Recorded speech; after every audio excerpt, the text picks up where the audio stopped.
बंदी छोड़ सतगुरु रामपाल जी परमेश्वर जी की जय हो। परमपिता परमात्मा सारी सृष्टि के रचनहार कुल मालिक असंख्य ब्रह्मांडों के स्वामी जगत गुरु तीनों लोकों में प्रवेश करके सबका धारण पोषण करने वाले राजाधिराज आत्माधार नाथों के नाथ देवों के देव महादेव सर्वेश्वर महेश्वर मृत्युंजय अजरो अमर आदि अनादि सनातनी प्रभु जगत पिता जगदीश्वर श्री श्री 1008 की उपाधि के वास्तविक अधिकारी अकाल मूर्त सौद स्वरूपी राम वासुदेव सर्वगतम ब्रह्म परम पूज्य प्रथम पूज्य परम संत परम पुरुष परम धनी परम दयालु सत्य कबीर हक्का कबीर अल्लाहु कबीर अल्लाहु अकबर बाखबर अल्लाह ताला जगत के तारणहार जगत के मुक्तिदाता जगत के जगन्नाथ हारे के सहारे हिंदुओं के राम मुसलमानों के अल्लाह सिखों के वाहिगुरु ईसाइयों के मसीह दया के सागर दयानिधि करुणा के सागर करुणानिधि स्वयंभू परिभू संकट मोचन कष्ट हरण मंगल करण दुख भंजन अविगत कबीर निर्विकार निर्विषम परमात्मा अलय अलेख सतगुरु आदि अनादि सतगुरु असली मर्यादा पुरुषोत्तम असली राम असली कृष्ण असली घनश्याम असली मुरारी राजाओं के राजा महाराजाओं के महाराजा शहंशाहों के शहंशाह सम्राटों के सम्राट भगवानों के भगवान अल्लाहों के अल्लाह प्रभुओं के प्रभु मसीहाओं के मसीह सच्चे वाहिगुरु बाबाओं के बाबा पीरों के पीर सेठों के सेठ जगत सेठ सावलसा सेठ सर्वगुण संपन्न अनंत कोटि कलाओं के स्वामी अनंत कोटि ब्रह्मांडों के नायक योगियों में महायोगी ध्यानियों में महाध्यानी सिद्धों में परम सिद्ध ज्ञानियों में तत्व ज्ञानी ब्रह्म ज्ञानी महाज्ञानी परम ज्ञानी सर्वश्रेष्ठ ज्ञानी विज्ञानी युवा कबीर समर्थ कबीर असमवात अमित ओजा सच्चे रहनुमा करीम अल्लाह सुभान अल्लाह दुनिया के अंतिम पैगंबर 8 सितंबर 1951 से गांव धनाना जिला सोनीपत हरियाणा भारतवर्ष की पावन भूमि पे प्रकट रियल कल की भगवान श्री नारायण साकार हरि श्री बाबा साहेब नूर अनंत परमात्मा सच्चे दरवेश सच्चे बाखबर संत श्रोमणी सतगुरु रामपाल जी परमेश्वर जी के चरण कमल में आप और हम सभी भाई बहनों का अनंत कोटि दंडवत प्रणाम। सत्साई भाई और बहनों, बहुत बड़ी दया बहुत बड़ी मेहर पूज्य गुरुदेव भगवान की परमेश्वर रामपाल जी की, जिनके शुभ आशीर्वाद से विशेष आशीर्वाद से उनके पवित्र सत्संगों का संग्रह पवित्र आध्यात्मिक पुस्तक ज्ञान गंगा के ऊपर वीडियो बनाने की श्रृंखला जारी है। इसी श्रृंखला में आज हमारा ये 22वें नंबर का वीडियो है। प्रत्येक वीडियो में पूज्य गुरुदेव भगवान के आशीर्वाद से हमें अध्यात्म और भक्ति मार्ग के विषय में बहुत कुछ जानने और समझने को मिल रहा है। भाई और बहनों, ये जो पवित्र आध्यात्मिक पुस्तक ज्ञान गंगा है, ये परमेश्वर रामपाल जी के तत्व ज्ञान रूपी सत्संगों का संग्रह है और इस पवित्र पुस्तक में सर्व धर्मशास्त्रों से प्रमाणित जो ज्ञान है उसको शामिल किया गया है। अर्थात ये पुस्तक सर्व धर्मों के सर्व धर्मशास्त्रों से प्रमाणित है। इस पवित्र पुस्तक के अमृत ज्ञान में सुई की नोक रखने जितनी कमी भी निकालना नामुमकिन है, असंभव है। इस पवित्र पुस्तक को पढ़कर आप जी भक्ति और भगवान के विषय में वो सब कुछ जान सकते हैं, समझ सकते हैं जो आज से पहले सदियों से हमारे नादान धर्मगुरु हमें इन धर्म शास्त्रों से निकाल कर नहीं दे पाए। कारण था कि हमारे नादान धर्मगुरुओं को तत्व ज्ञान नहीं था और ना ही वे किसी तत्वदर्शी संत की शरण में थे, जिस कारण से भगत समाज को भक्ति और भगवान की परिभाषा भी अच्छे से नहीं समझा पाए।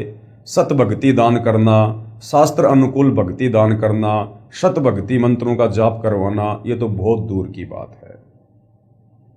तो अब पूरे विश्व के मानव समाज पर जो रजा हुई है वो अवर्णनीय है, अकल्पनीय है।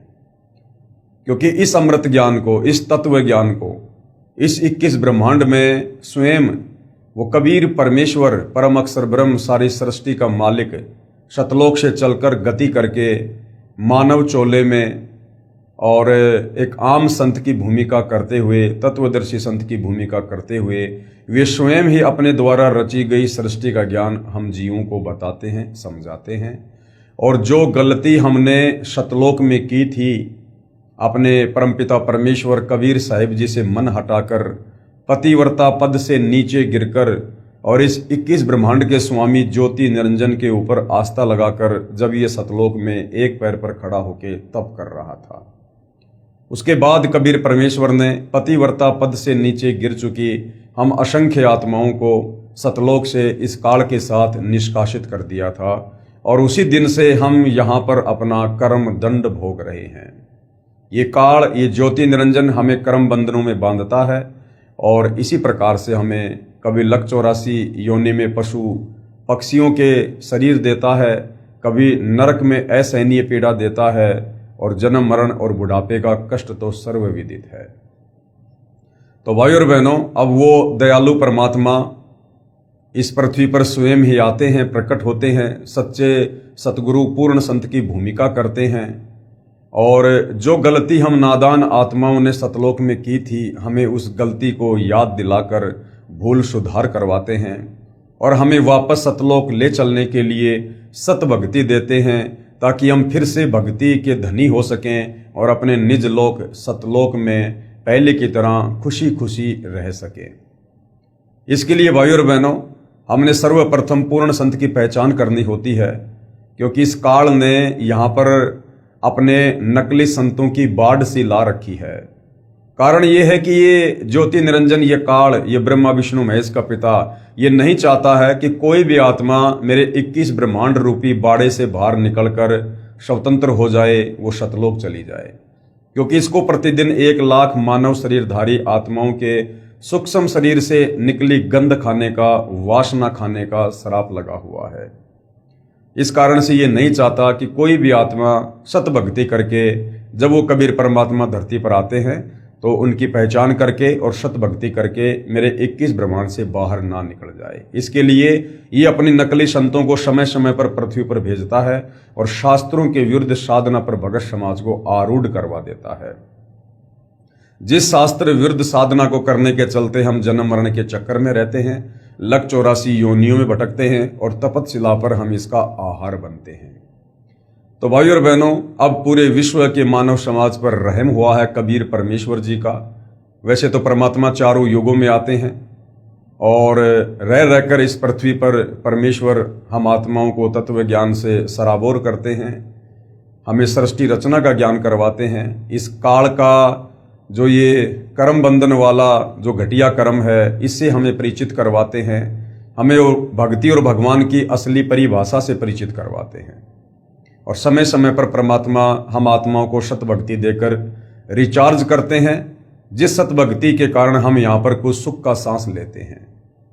तो भाइयों और बहनों, आज पुनः वही कबीर परमेश्वर जी सतगुरु रामपाल जी के नाम से धरती पर प्रकट हैं और आप और हमें सौभाग्य से मनुष्य जन्म प्राप्त है, क्योंकि मनुष्य जन्म प्राप्त होना ही बड़ा दुर्लभ है।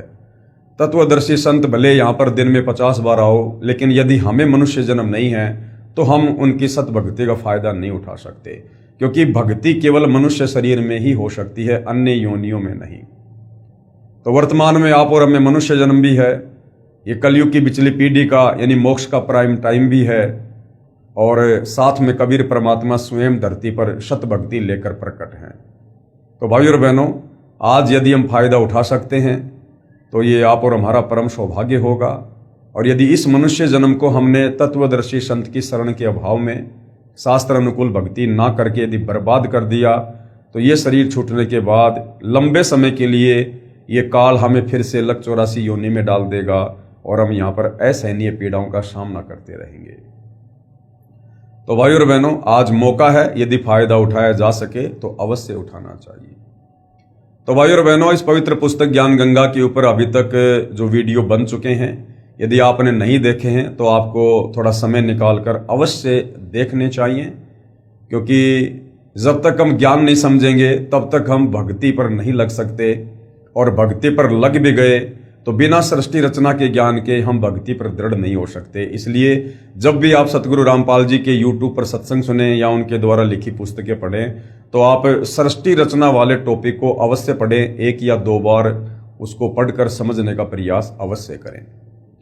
तो भाई और बहनों, आज इस पवित्र पुस्तक में वीडियो नंबर 22 में हमें सतगुरु रामपाल जी परमेश्वर जी ने समझाया है कि किस प्रकार से प्रथम सतयुग में कबीर परमेश्वर आप और हम आत्माओं को पुनः सतलोक के विषय में बताने के लिए, समझाने के लिए, हमें सतलोक ले चलने के लिए स्वयं ही अपने पुत्र जोगजीत के रूप में प्रकट हुए, और किस प्रकार से इस काल के 21 ब्रह्मांड में सर्वप्रथम कबीर परमेश्वर की काल से वार्ता हुई, भेंट हुई, क्या क्या बातचीत हुई, इस संदर्भ के विषय में हम विस्तार से जानकारी प्राप्त करेंगे।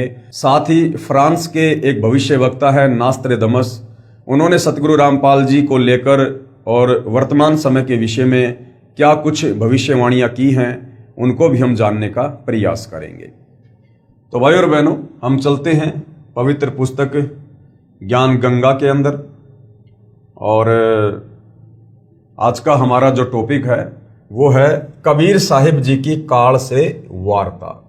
कबीर साहिब जी की काल से वार्ता। जब परमेश्वर ने सर्व ब्रह्मांडों की रचना की और अपने लोक में विश्राम करने लगे, उसके बाद हम सभी काल के ब्रह्मांड में रह रहकर अपना किया हुआ कर्म दंड भोगने लगे। कुरान शरीफ और बाइबल में जो प्रकरण आता है सूरत फुरकान 25 आयत नंबर 52 से 59 में, कि उस परमेश्वर ने 6 दिन में सृष्टि रची और 7वें दिन तख्त पर जाकर विश्राम किया। तो भाई और बहनों, जिस परमेश्वर ने 6 दिन में सृष्टि रची, अर्थात इस काल के 21 ब्रह्मांड वाली सृष्टि को कबीर परमेश्वर जी ने रचा। आप और हमारे लिए कबीर परमेश्वर ने जो भी सुख सुविधा यहां पर उपलब्ध करवानी थी, वो परमेश्वर ने 6 दिनों में की, और 7वें दिन कबीर परमेश्वर वापस सतलोक में अपने सिंहासन पर जाकर विराजमान हुए। तो मुसलमान भाइयों की कुरान शरीफ में जिस अल्लाह का जिक्र है कि उसने 6 दिन में सृष्टि रची और 7वें दिन तख्त पर जा विराजा, वो अल्लाह कबीर अल्लाह है। और इस काल की सृष्टि उन्होंने 6 दिन में रची और उसके बाद 7वें दिन वापस सतलोक में जा विराजे। उसके बाद हम सभी काल के ब्रह्मांड में रहकर अपना किया हुआ कर्म दंड भोगने लगे। सतलोक में हम कोई कर्म दंड नहीं भोगते थे, क्योंकि सतलोक में कोई भी पाप या पुण्य नहीं है। वहां पर हमें कोई भी ऐसा कर्म नहीं करना पड़ता है जिससे हम उसका दंड भोगें। लेकिन जैसे ही हम काल के 21 ब्रह्मांड में आए, यहां पर इस काल ने हमारे चारों तरफ कर्म लगा दिए और इन कर्मों के जाल में हम उलझ कर रह गए, और इन्हीं कर्मों का भोग भोगते भोगते हमें यहां पर अनंत युग बीत चुके हैं। उसके बाद हम सभी इस काल के ब्रह्मांड में रहकर अपना किया हुआ कर्म दंड भोगने लगे और बहुत दुखी रहने लगे, सुख व शांति की खोज में भटकने लगे। हमें अपने निज घर सतलोक की याद सताने लगी तथा वहां जाने के लिए भक्ति प्रारंभ की। लेकिन सतलोक वापस जाने वाली भक्ति इस काल के 21 ब्रह्मांड में नहीं है। वो भक्ति तो स्वयं कबीर परमात्मा जी ही लेकर आते हैं। किसी ने चारों वेदों को कंठस्थ किया तो कोई उग्र तप करने लगा और हवन, यज्ञ, ध्यान, समाधि आदि क्रियाएं प्रारंभ की, क्योंकि आत्मा को हमेशा से ये तड़फ रहती है कि कोई परमात्मा है, कोई भगवान है। हालांकि इस काल बलि के 21 ब्रह्मांड में आने के बाद इस काल ने सतलोक की वो तमाम स्मृतियां, वो यादें हमें जो है भुला दी गई हैं, हमारे मन मस्तिष्क से डिलीट कर दी गई हैं। हमें अपने निज घर का पता नहीं रहता। लेकिन आत्मा परमात्मा का अंश है। आत्मा को रह रहकर ये कशक होती है कि मैं कभी नहीं मरा करता था, मैं जो मर रहा हूं, जन्म ले रहा हूं, दुख भोग रहा हूं, ये क्यों हो रहा है? क्योंकि सतलोक में ऐसा कुछ भी नहीं था, वहां केवल सुख ही सुख था।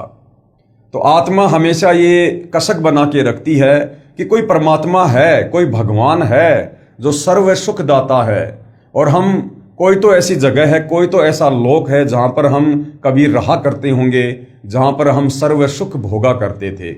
तो ऐसे विचार करके ये आत्मा अपने परमेश्वर की याद में ये तरह तरह के तप करने लगी, समाधि लगाने लगी, उग्र साधना करने लगी, कोई चारों वेदों को पढ़ने लगा और जैसा भी उनको समझ में आया उस हिसाब से जो है परमेश्वर की प्राप्ति के लिए वो प्रयत्न करने लगा।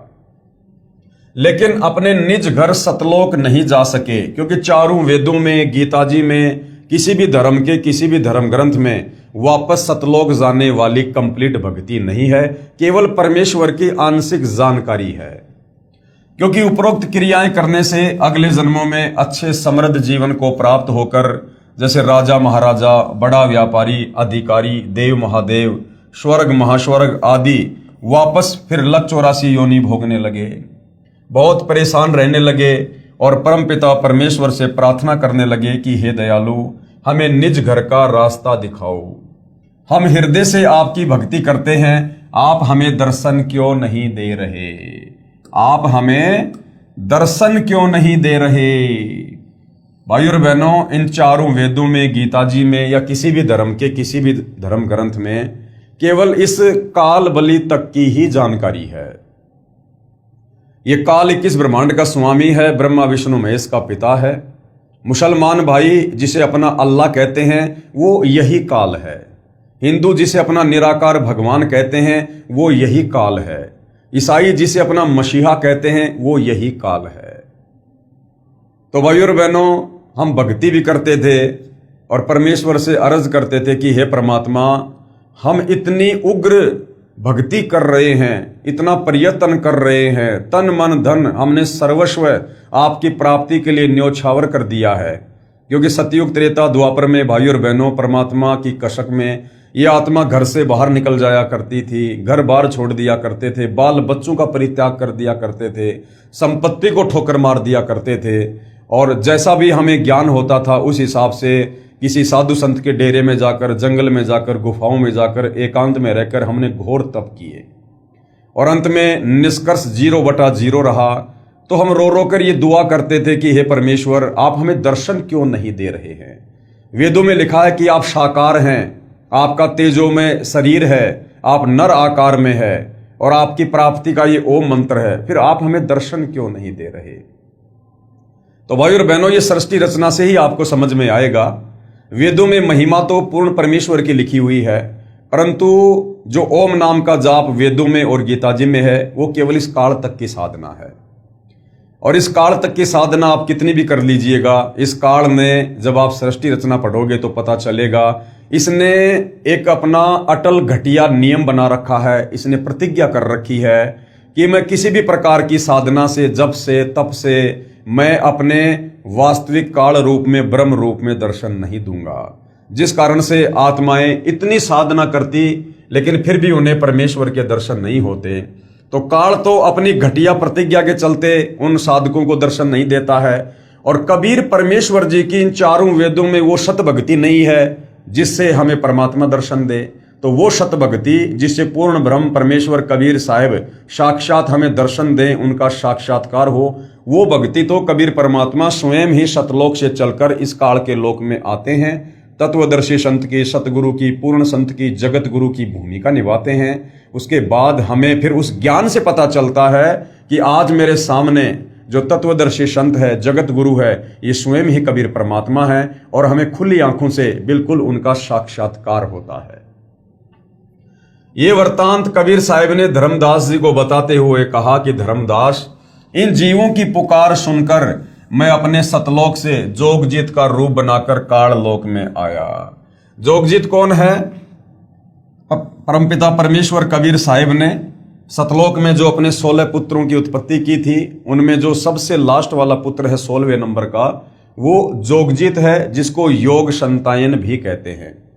तो प्रथम बार कबीर परमेश्वर जब काल के 21 ब्रह्मांड में आए, हम आत्माओं की उस पुकार को सुनकर, जब हम लक 84 योनि में गधे कुत्ते सुअर बनकर दुखी हो रहे थे, परेशान हो रहे थे, आत्मा से पुकार करते थे, या मनुष्य जन्म में थे तो घोर साधना कर करके अपने शरीर की भी चिंता नहीं की और परमेश्वर प्राप्ति के लिए हम मर मिटे, तो उस प्रकार की आत्मा की पुकार को सुनकर कबीर परमेश्वर ये दयालु मालिक सतलोक से चलकर अपने पुत्र का रूप बनाकर और इस काल के 21 ब्रह्मांड में आते हैं।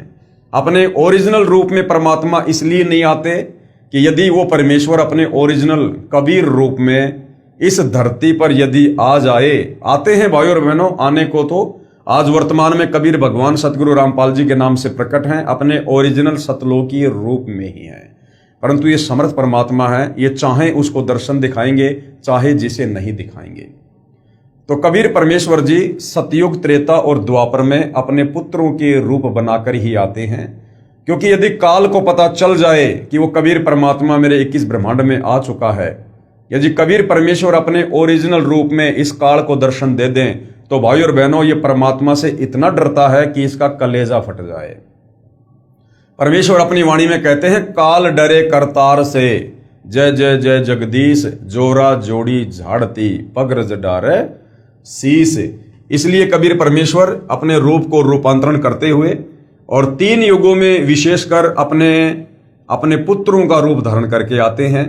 और चौथे युग कलयुग में, और कलयुग का जो प्राइम टाइम है भक्ति का, ये पिछली पीढ़ी वर्तमान समय, इस समय कबीर परमात्मा स्वयं अपने ओरिजिनल रूप में आते हैं, क्योंकि इस समय परमेश्वर ने कंप्लीट भक्ति दान करनी होती है, जिसमें एक होता है सतगुरु के दर्श, साधु दर्शन राम का मुख पर बसे सुहाग, दर्शन उन्हीं को होते हैं जिनके पूर्ण भाग। क्योंकि कबीर परमेश्वर जब साधु रूप में धरती पर होते हैं तो उनके ओरिजिनल दर्शन करने से हमारे बहुत सारे जो है पुण्य बनते हैं, हमारे पाप कर्मों का नाश होता है। जीवों की पुकार सुनकर मैं अपने सतलोक से जोगजीत का रूप बनाकर काल लोक में आया। तब 21वें ब्रह्मांड में जहां काल का निज घर है, वहां पर तपत शिला पर जीवों को भूनकर सूक्ष्म शरीर से गंध निकाला जा रहा था। सूक्ष्म शरीर से गंध कैसे निकालता है भाइयों और बहनों? ये जैसे ये हमारा स्थूल शरीर है, ये हाड़मास का पुतला है, इस शरीर में हमारी आत्मा है, और इस शरीर में रहते सहते हम जो भी व्यसन करते हैं, जैसे नशा करना, किसी भी प्रकार का मांस खाना, शराब पीना, या वैसे कोई गंदी फिल्में देखना या गंदी सोच रखना, तो उसकी जो सूक्ष्म वासना होती है वो हमारे सूक्ष्म शरीर में जमा होती रहती है। और जब हमारी मृत्यु होती है तो ये ऊपर का शरीर तो, स्थूल शरीर तो यही छूट जाता है, हम सूक्ष्म शरीर में रहते हैं। उस सूक्ष्म शरीर को ये ज्योति निरंजन अपने 21वें ब्रह्मांड में बनी तपत शिला पर ये भून भून कर खाता है। अर्थात उस सूक्ष्म शरीर को ये इतना ज्यादा ये गर्म करता है कि इसमें से वो वासना निकलती है, और उस वासना का फिर ये आहार करता है।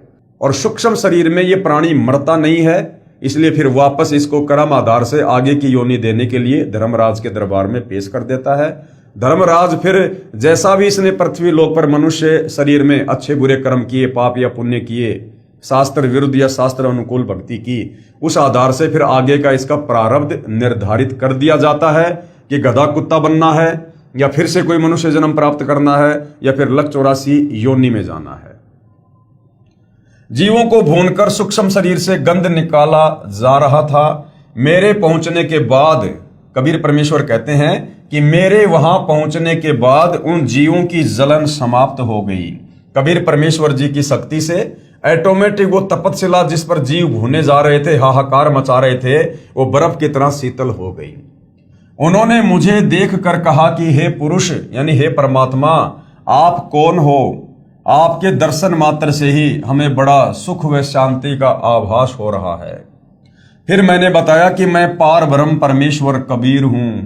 आप सब जीव मेरे लोक से आकर काल ब्रह्म के लोक में फंस गए हो।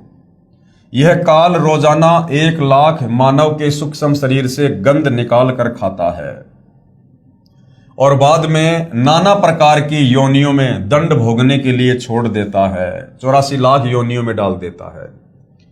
तब वे जीव आत्माएं कहने लगी कि हे दयालु परमेश्वर, हमारे को इस काल की जेल से छुड़वाओ।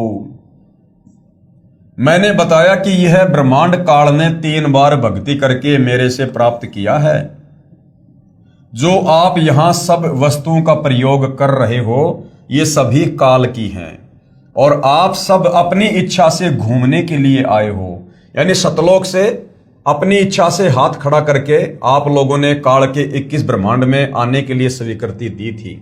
इसलिए अब आपके ऊपर काल ब्रह्म का बहुत ज्यादा ऋण हो चुका है, यानी इस काल का कर्जा चढ़ चुका है हमारे ऊपर। और वह ऋण मेरे सच्चे नाम के जाप के बिना नहीं उतर सकता। यानी कबीर परमेश्वर जब सतगुरु रूप में धरती पर आते हैं, उस समय जो सत भक्ति वे हमें प्रदान करते हैं, मात्र उसी सत भक्ति को करने से इस काल का ऋण कर्जा आप और हमारे ऊपर जो युगों युगों से चढ़ा हुआ है वो उतर सकता है। अन्यथा यहाँ चारों वेदों की साधना, गीता की साधना, कुरान शरीफ, कुरान मजीद की साधना, चाहे श्री गुरु ग्रंथ साहिब का पाठ करते रहो, चाहे बाइबल का अध्ययन करते रहो, हम कभी भी इस काल का कर्जा नहीं उतार सकते। और कर्जा नहीं उतरेगा तो ये हमें इस कर्म दंड से मुक्त नहीं करेगा। जब तक आप ऋण मुक्त नहीं हो सकते तब तक आप काल ब्रह्म की जेल से बाहर नहीं जा सकते। 21 ब्रह्मांड को कबीर परमेश्वर जी ने जेल बताया है, जेल, क्योंकि हम यहां पर जेल ही काट रहे हैं। सतलोक में हमने जो गलती की थी उस कर्म की सजा हम यहां पर भुगत रहे हैं। इसके लिए आपको मुझसे नाम उपदेश लेकर भक्ति करनी होगी, तब मैं आपको छुड़वा कर ले जाऊंगा।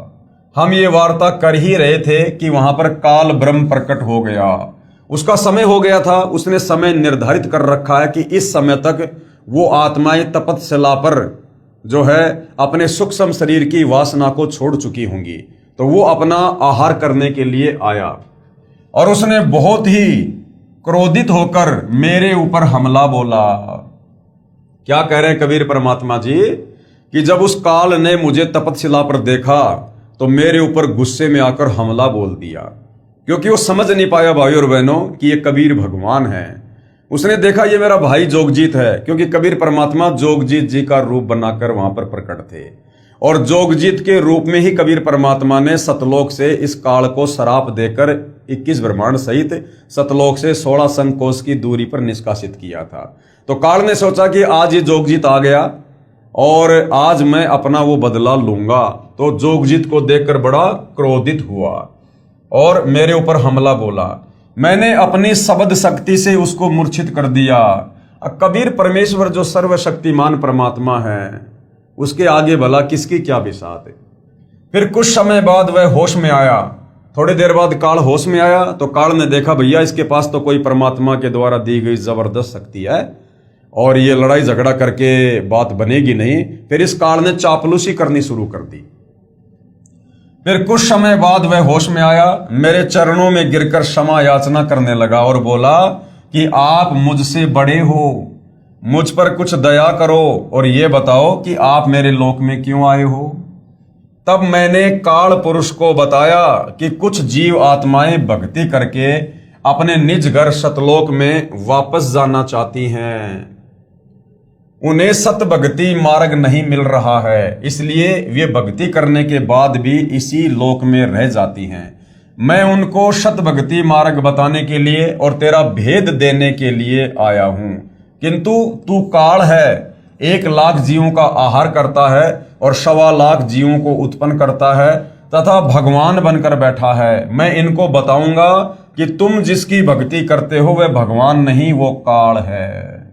कि भैया मैं तेरी सारी पोल पट्टी नीचे जाकर और परमात्मा प्राप्ति के लिए प्रयत्न कर रहे साधकों को बताऊंगा कि तू काल है, जिसने अपने आप को यहां पर भगवान साबित कर रखा है और अपने तीनों पुत्रों ब्रह्मा विष्णु महेश और अपनी पत्नी दुर्गा के माध्यम से तूने सबको कर्म बंधनों में बांध रखा है।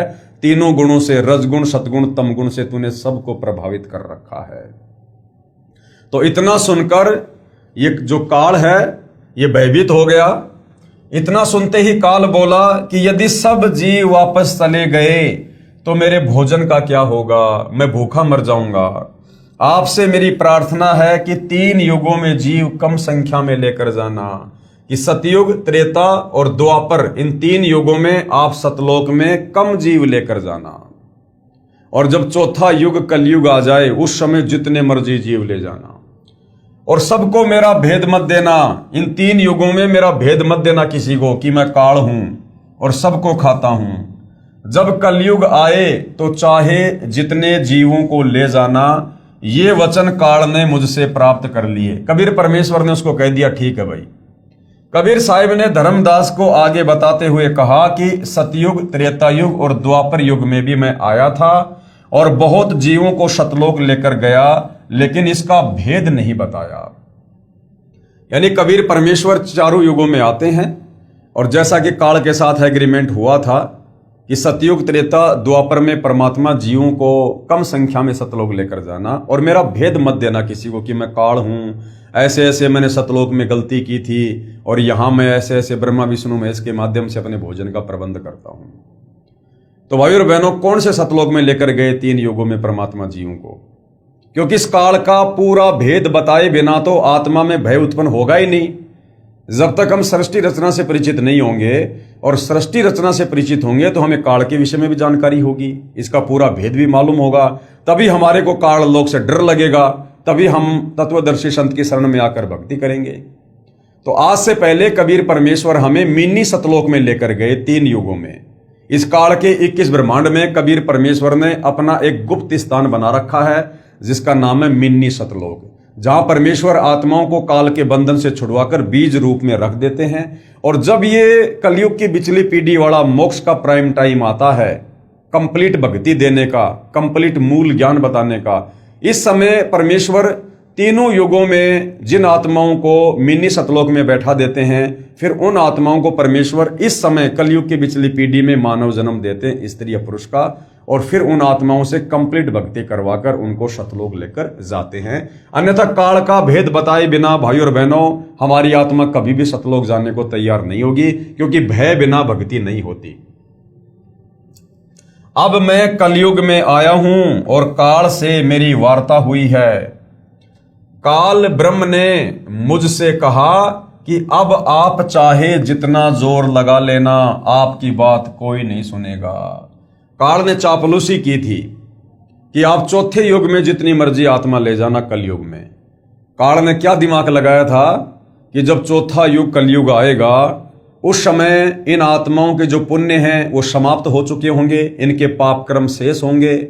पाप कर्म शेष रहने के चलते इनके पर आपत्तियां आएंगी, और सतभक्ति ना होने के चलते ये फिर धर्म के विरुद्ध अधर्म का रास्ता अपनाएंगे, जिससे इनके कर्म और ज्यादा बिगड़ेंगे।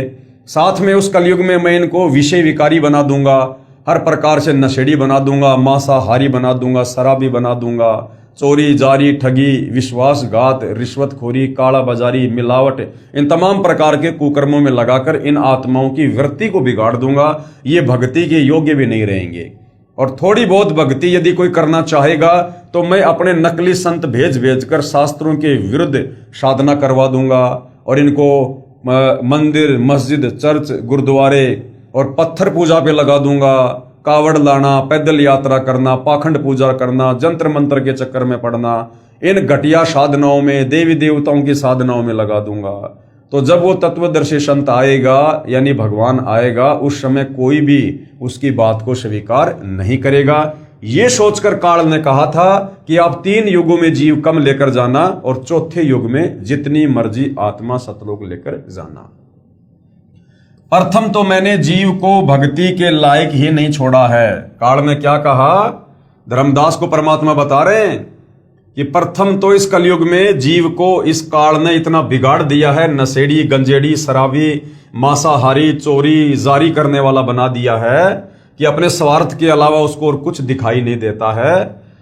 प्रथम तो मैंने जीव को भक्ति के लायक ही नहीं छोड़ा, उनमें बीड़ी सिगरेट शराब मांस आदि दुर्व्यसन की आदत डालकर इनकी वृत्ति को, यानी मानसिक वृत्ति को बिगाड़ दिया है, इनकी सोच को बिगाड़ दिया है।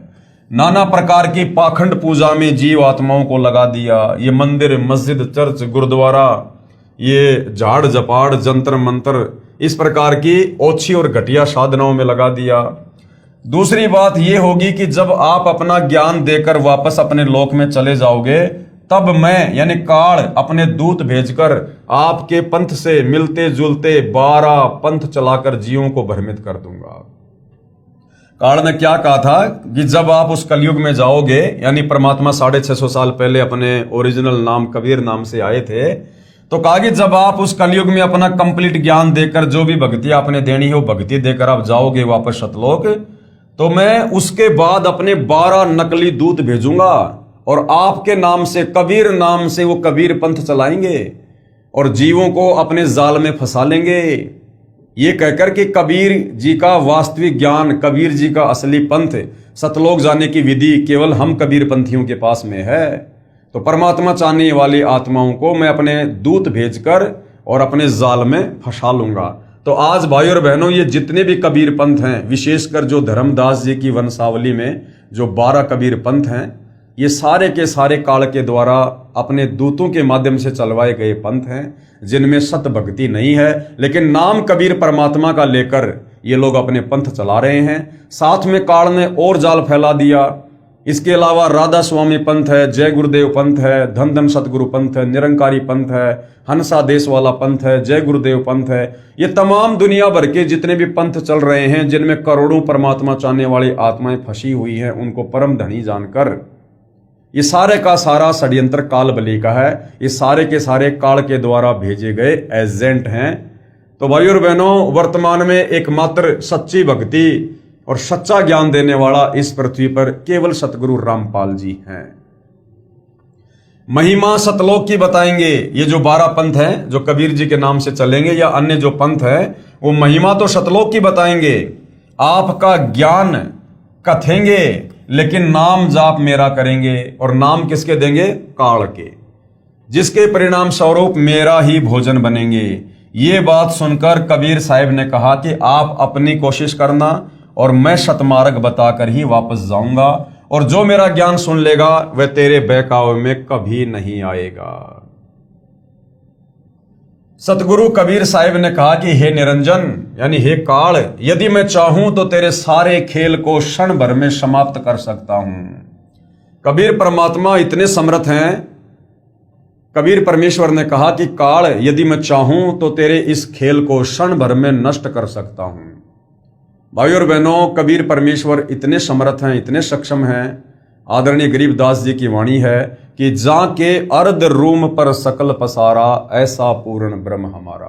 कबीर परमेश्वर जी के आधे बाल के बराबर भी ये कंप्लीट सृष्टि नहीं है। वो इतना समर्थ है, अपने आधे बाल के ऊपर सारी सृष्टि को ठहरा सकता है।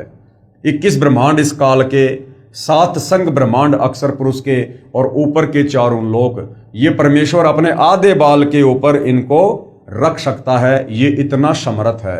लेकिन कबीर परमेश्वर जी की वाणी है कि भाई, अनंत कोटि बाजी जहां और मैंने रचे सकल ब्रह्मांड, गरीबदास मैं क्या करूं यो काल करे जीवखंड।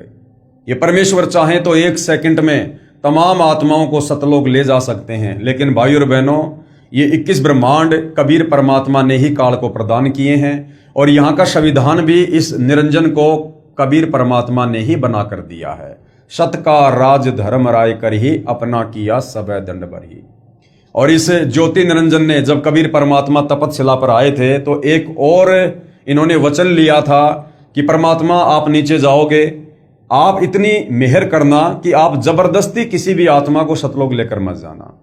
जो आपके ज्ञान को समझे, आपकी मर्यादाओं में रहे, आपको परमात्मा मानकर भक्ति करे और आजीवन भक्ति करे, ये परमात्मा आप उन्हीं आत्माओं को सतलोक लेकर जाना। जो आपके ज्ञान को स्वीकार ना करे या आपकी शरण में आकर जो मर्यादा में रहकर भक्ति ना करें, उनको मेरे भोजन के लिए छोड़ देना। तो भाई और बहनों, ये वचन कबीर परमात्मा का दिया हुआ है, इसलिए कबीर परमेश्वर को रह रहकर अपना वचन याद आ जाता है, जिस कारण से परमेश्वर फिर इस काल के 21 ब्रह्मांड को नहीं छेड़ते हैं, और अपने विधि विधान अनुसार हम आत्माओं को नीचे तत्वदर्शी संत के रूप में प्रकट होकर हमें ज्ञान से परिचित करवाते हैं, हमें सृष्टि रचना से परिचित करवाते हैं। और जो जो आत्मा तत्वदर्शी संत के रूप में प्रकट कबीर भगवान की वाणियों पर, वचनों पर, ज्ञान पर, सत्संग पर विश्वास कर लेती है और आजीवन मर्यादा में रहकर गुरु को परमेश्वर मानकर भक्ति करती है, उन्हीं आत्माओं को परमात्मा सतलोक लेकर जाते हैं। सतगुरु कबीर साहिब ने कहा कि हे निरंजन, यानी हे काल, यदि मैं चाहूं तो तेरे सारे खेल को क्षण भर में समाप्त कर सकता हूं, परंतु ऐसा करने से मेरा वचन भंग होता है। ये सोचकर मैं अपने प्यारे हंसों को यानी भक्तों को यथार्थ ज्ञान देकर शब्द का बल प्रदान करके, यानी परमेश्वर हमें जो शब्द देंगे, जो मंत्र देंगे, फिर हम उसका जाप करेंगे, फिर हमारे अंदर वो शक्ति उत्पन्न होगी, तो शब्द का बल प्रदान करके सतलोक लेकर जाऊंगा।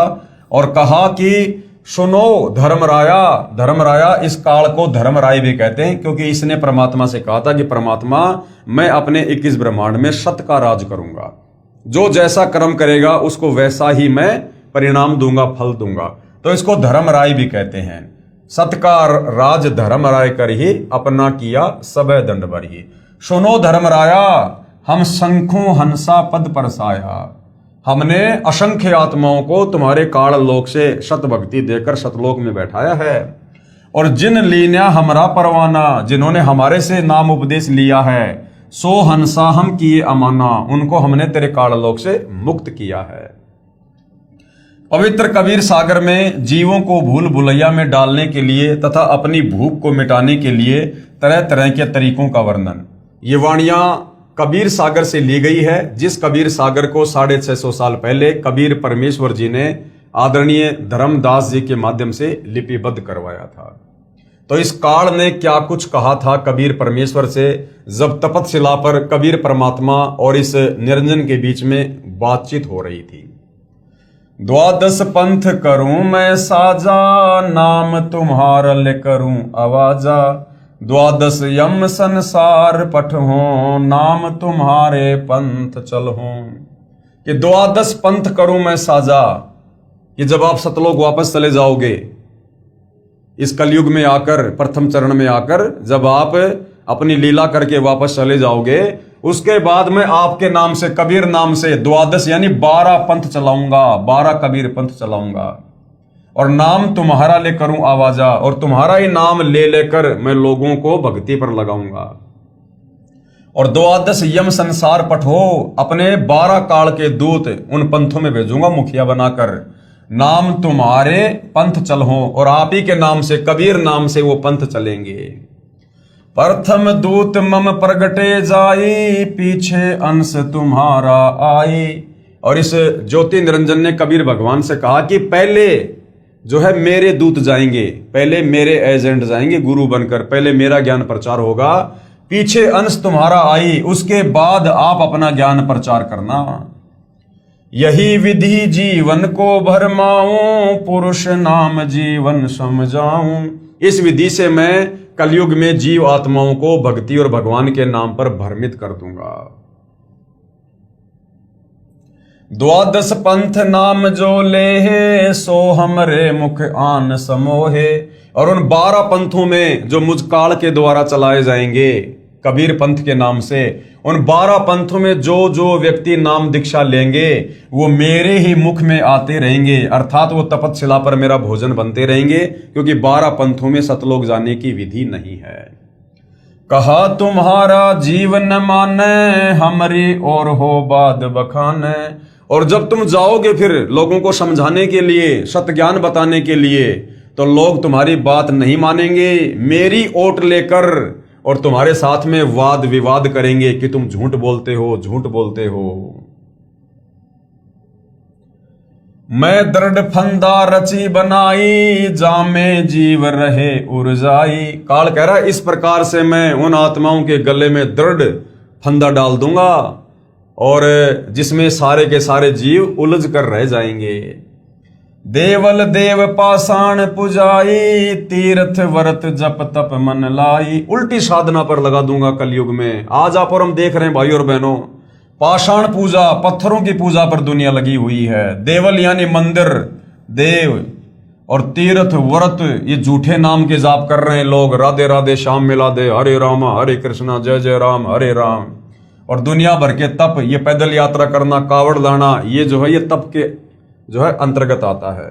तो काल ने कहा था कि मैं देवल देव पाषाण पुजाई, तीर्थ व्रत जप तप मन लाई। यज्ञ होम अरु नेम अचारा, और अनेक फंद में डारा। तरह तरह के हवन यज्ञ शुरू करवा दूंगा, दुनिया भर के नाम शुरू करवा दूंगा जो मनमुखी होंगे, शास्त्रों के विरुद्ध होंगे, और अनेक प्रकार से मैं सबके गले में फांसी का फंदा डाल दूंगा, उल्टी साधना का, शास्त्र विरुद्ध साधना का। जो ज्ञानी जाओ संसारा, जीवन माने कहा तुम्हारा। और जब आप संसार में जाओगे ज्ञान समझाने के लिए, उस समय तुम्हारी बात पर कोई भी यकीन नहीं करेगा, कि भाई तुम तो अभी अभी आए हो, तुमने तो अभी अभी अपना पंथ शुरू किया है, ये कबीर पंथ तो सदियों से चल रहे हैं, तो जो सच्चा ज्ञान इन कबीर पंथों में होगा वो तुम्हारे पास थोड़ा ना होगा। ये कहकर लोग तुम्हें रिजेक्ट कर देंगे। तो कबीर परमेश्वर जी ने क्या कहा, ज्ञानी कहे सुनो अन्यायी, काटो फंद जीव ले जाई। यानी कबीर परमात्मा कभी तो अपने पुत्र जोगजीत के रूप में आते हैं, कभी अपने पुत्र ज्ञानी के रूप में भी आते हैं, और कभी अपने पुत्र सहजदास का रूप बनाकर भी आते हैं। तो ज्ञानी रूप में परमात्मा आए हुए थे, तो उन्होंने काल से कहा, ज्ञानी कहे सुनो अन्यायी, हे धर्मराय, हे अन्यायी, काटो फंद जीव ले जाई। मैं तेरा ये फंदा काट दूंगा अपनी सत भक्ति से, और जीवों को भक्ति करवाकर सतलोक लेकर जाऊंगा। जैतिक फंद तुम रचे बिचारी, सत्य शब्द ते सब बिडारी। और तू जितने भी फंद ये रच रहा है, षड्यंत्र तू रच रहा है जीव आत्माओं को फंसाने के लिए, मैं अपनी सत भक्ति देकर और तेरे सारे फंद जो है काट दूंगा। जोन जीव हम शब्द दरडावे, फंद तुम्हारा सकल मुकावे। जो जो प्राणी, जो जो आत्मा हमारे से उपदेश लेकर भक्ति शुरू कर देंगे, ये तुम्हारा षड्यंत्र ऑटोमेटिक फेल हो जाएगा। चौका कर परवाना पाए, पुरुष नाम तिह दे ऊंचनाई। ताके निकट काल नहीं आवे, संधि देख ताक है सिर नावे। यानी मैं ऐसा मंत्र दूंगा, उस मंत्र के सामने तेरा सर ऑटोमेटिक झुक जाएगा। यानी उस मंत्र में इतनी पावर होगी कि आत्मा भक्ति से परिपूर्ण हो जाएगी, और मजबूरन तेरे को उन आत्माओं को मुक्त करना होगा।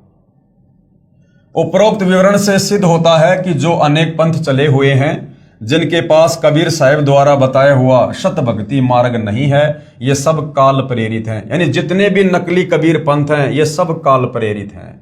अतः बुद्धिमान को चाहिए कि सोच विचार कर यानी अच्छी तरह से शास्त्रों से परिचित होकर, सृष्टि रचना से परिचित होकर, सोच विचार कर भक्ति मार्ग अपनाएं। क्योंकि मनुष्य जन्म अनमोल है, ये बार बार नहीं मिलता। कबीर साहिब कहते हैं, कबीर मानुष जन्म दुर्लभ है, मिले न बारंबार। जैसे तरवर से पत्ता टूट गिरे, फिर वापस नहीं लगता डार। जिस प्रकार एक बार पेड़ से पत्ता टूट जाता है, फिर चाहे कितना भी यत्न कर लो, वो पेड़ से टूटा हुआ पत्ता वापस पेड़ पर नहीं लगता है। ठीक इसी प्रकार ये मनुष्य जन्म है, जो हमें 184 योनियां भोगने के बाद बड़ी मुश्किल से एक बार मिलता है। यदि इस मनुष्य जन्म को हमने बिना सत भक्ति के अगर यूं ही बर्बाद कर दिया, तो भाई और बहनों, फिर से हम लंबे समय के लिए काल के लोक में कष्ट भोगने के लिए रह जाएंगे।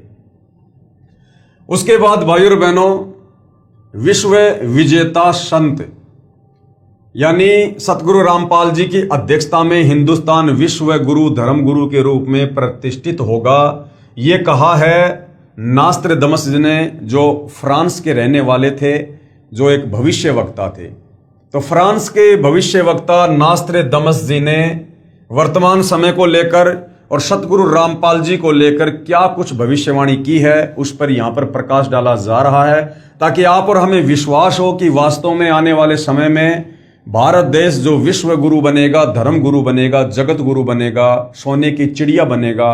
सोने की चिड़िया बनने का मतलब है भारत देश खुशहाल होगा। तो किसकी अध्यक्षता में होगा? नास्त्रदमस जी ने क्या कुछ कहा है। विश्व विजेता संत यानी अपने आध्यात्मिक ज्ञान के चलते और अपनी अद्भुत शक्ति के चलते जो है भारत सतगुरु रामपाल जी के माध्यम से विश्व विजेता होगा। सतगुरु रामपाल जी महाराज की अध्यक्षता में हिंदुस्तान विश्व धर्मगुरु के रूप में प्रतिष्ठित होगा। सतगुरु रामपाल जी के विषय में नास्त्रदमस की भविष्यवाणी। फ्रेंच, जिसको फ्रांस भी कहते हैं, फ्रांस देश के नास्त्रदमस नामक प्रसिद्ध भविष्य वक्ता ने सन ईस्वी 1555 में 1000 श्लोकों में भविष्यवाणी की सांकेतिक सत्य भविष्यवाणियां लिखी हैं। 100 श्लोकों के 10 शतक बनाए हैं, जिनमें से अब तक सभी सिद्ध हो चुकी हैं। हिंदुस्तान में सत्य हो चुकी भविष्यवाणियों में से नास्त्रदमस ने अभी तक जो जो भविष्यवाणियां की थी वो सच साबित हुई हैं, और भारत देश को लेकर नास्त्रदमस ने क्या क्या भविष्यवाणियां की थी वो भी सच हुई हैं, और वर्तमान समय के लिए जो भविष्यवाणियां उन्होंने की हुई हैं जो सतगुरु रामपाल जी पर ही सटीक उतरती हैं वो भी सच होंगी। तो भारत देश के विषय में उन्होंने लगभग 400-500 साल पहले क्या क्या भविष्यवाणियां की थी। नंबर 1, उन्होंने इंदिरा गांधी जी को लेकर भविष्यवाणी की। भारत की प्रथम महिला प्रधानमंत्री बहुत प्रभावशाली व कुशल होगी। यह संकेत स्वर्गीय श्रीमती इंदिरा गांधी की ओर है तथा उनकी मृत्यु निकटतम रक्षक द्वारा होना लिखा है, जो सत्य हुई। यानी नास्ट्राडामस जी ने कहा था कि भारत की जो प्रथम महिला होगी प्रधानमंत्री, वो बहुत ही ज्यादा प्रभावशाली होगी और वो विवेकी होगी, और उसकी मृत्यु उसके बॉडीगार्ड के द्वारा होगी, उसके निकटतम अंगरक्षक के द्वारा होगी। और भाई और बहनों, ऐसा ही हुआ। इंदिरा गांधी जी की हत्या उनके बॉडीगार्ड के द्वारा ही हुई। तो नास्ट्राडामस की भविष्यवाणी बिल्कुल सत्य साबित हुई। नंबर 2, उसके पश्चात उन्हीं का पुत्र यानी इंदिरा गांधी जी का पुत्र उनका उत्तराधिकारी होगा, यानी वो प्रधानमंत्री होगा, और वह बहुत कम समय तक राज्य करेगा तथा अचानक मृत्यु को प्राप्त होगा, जो सत्य सिद्ध हुई। क्योंकि पूर्व प्रधानमंत्री स्वर्गीय श्री राजीव गांधी जी वो इंदिरा गांधी के बड़े बेटे थे और थोड़े समय उन्होंने राज्य किया, उसके बाद उनकी एक बम ब्लास्ट में हत्या कर दी गई। उसके बाद नंबर 3, सतगुरु रामपाल जी महाराज के विषय में भविष्यवाणी नास्ट्राडामस द्वारा जो विस्तार पूर्वक लिखी है। ये 2 बातें इसलिए बताई है क्योंकि जो उन्होंने भारत को लेकर भविष्यवाणी की थी वो पहले सत्य साबित हो चुकी है। तो आगामी समय के लिए यानी वर्तमान समय के लिए जो भविष्यवाणियां नास्ट्राडामस जी ने कर रखी हैं भारत में प्रकट एक संत के लिए, वो सतगुरु रामपाल जी के ऊपर हैं, और ये भविष्यवाणियां भी बिल्कुल सत्य ही साबित होंगी।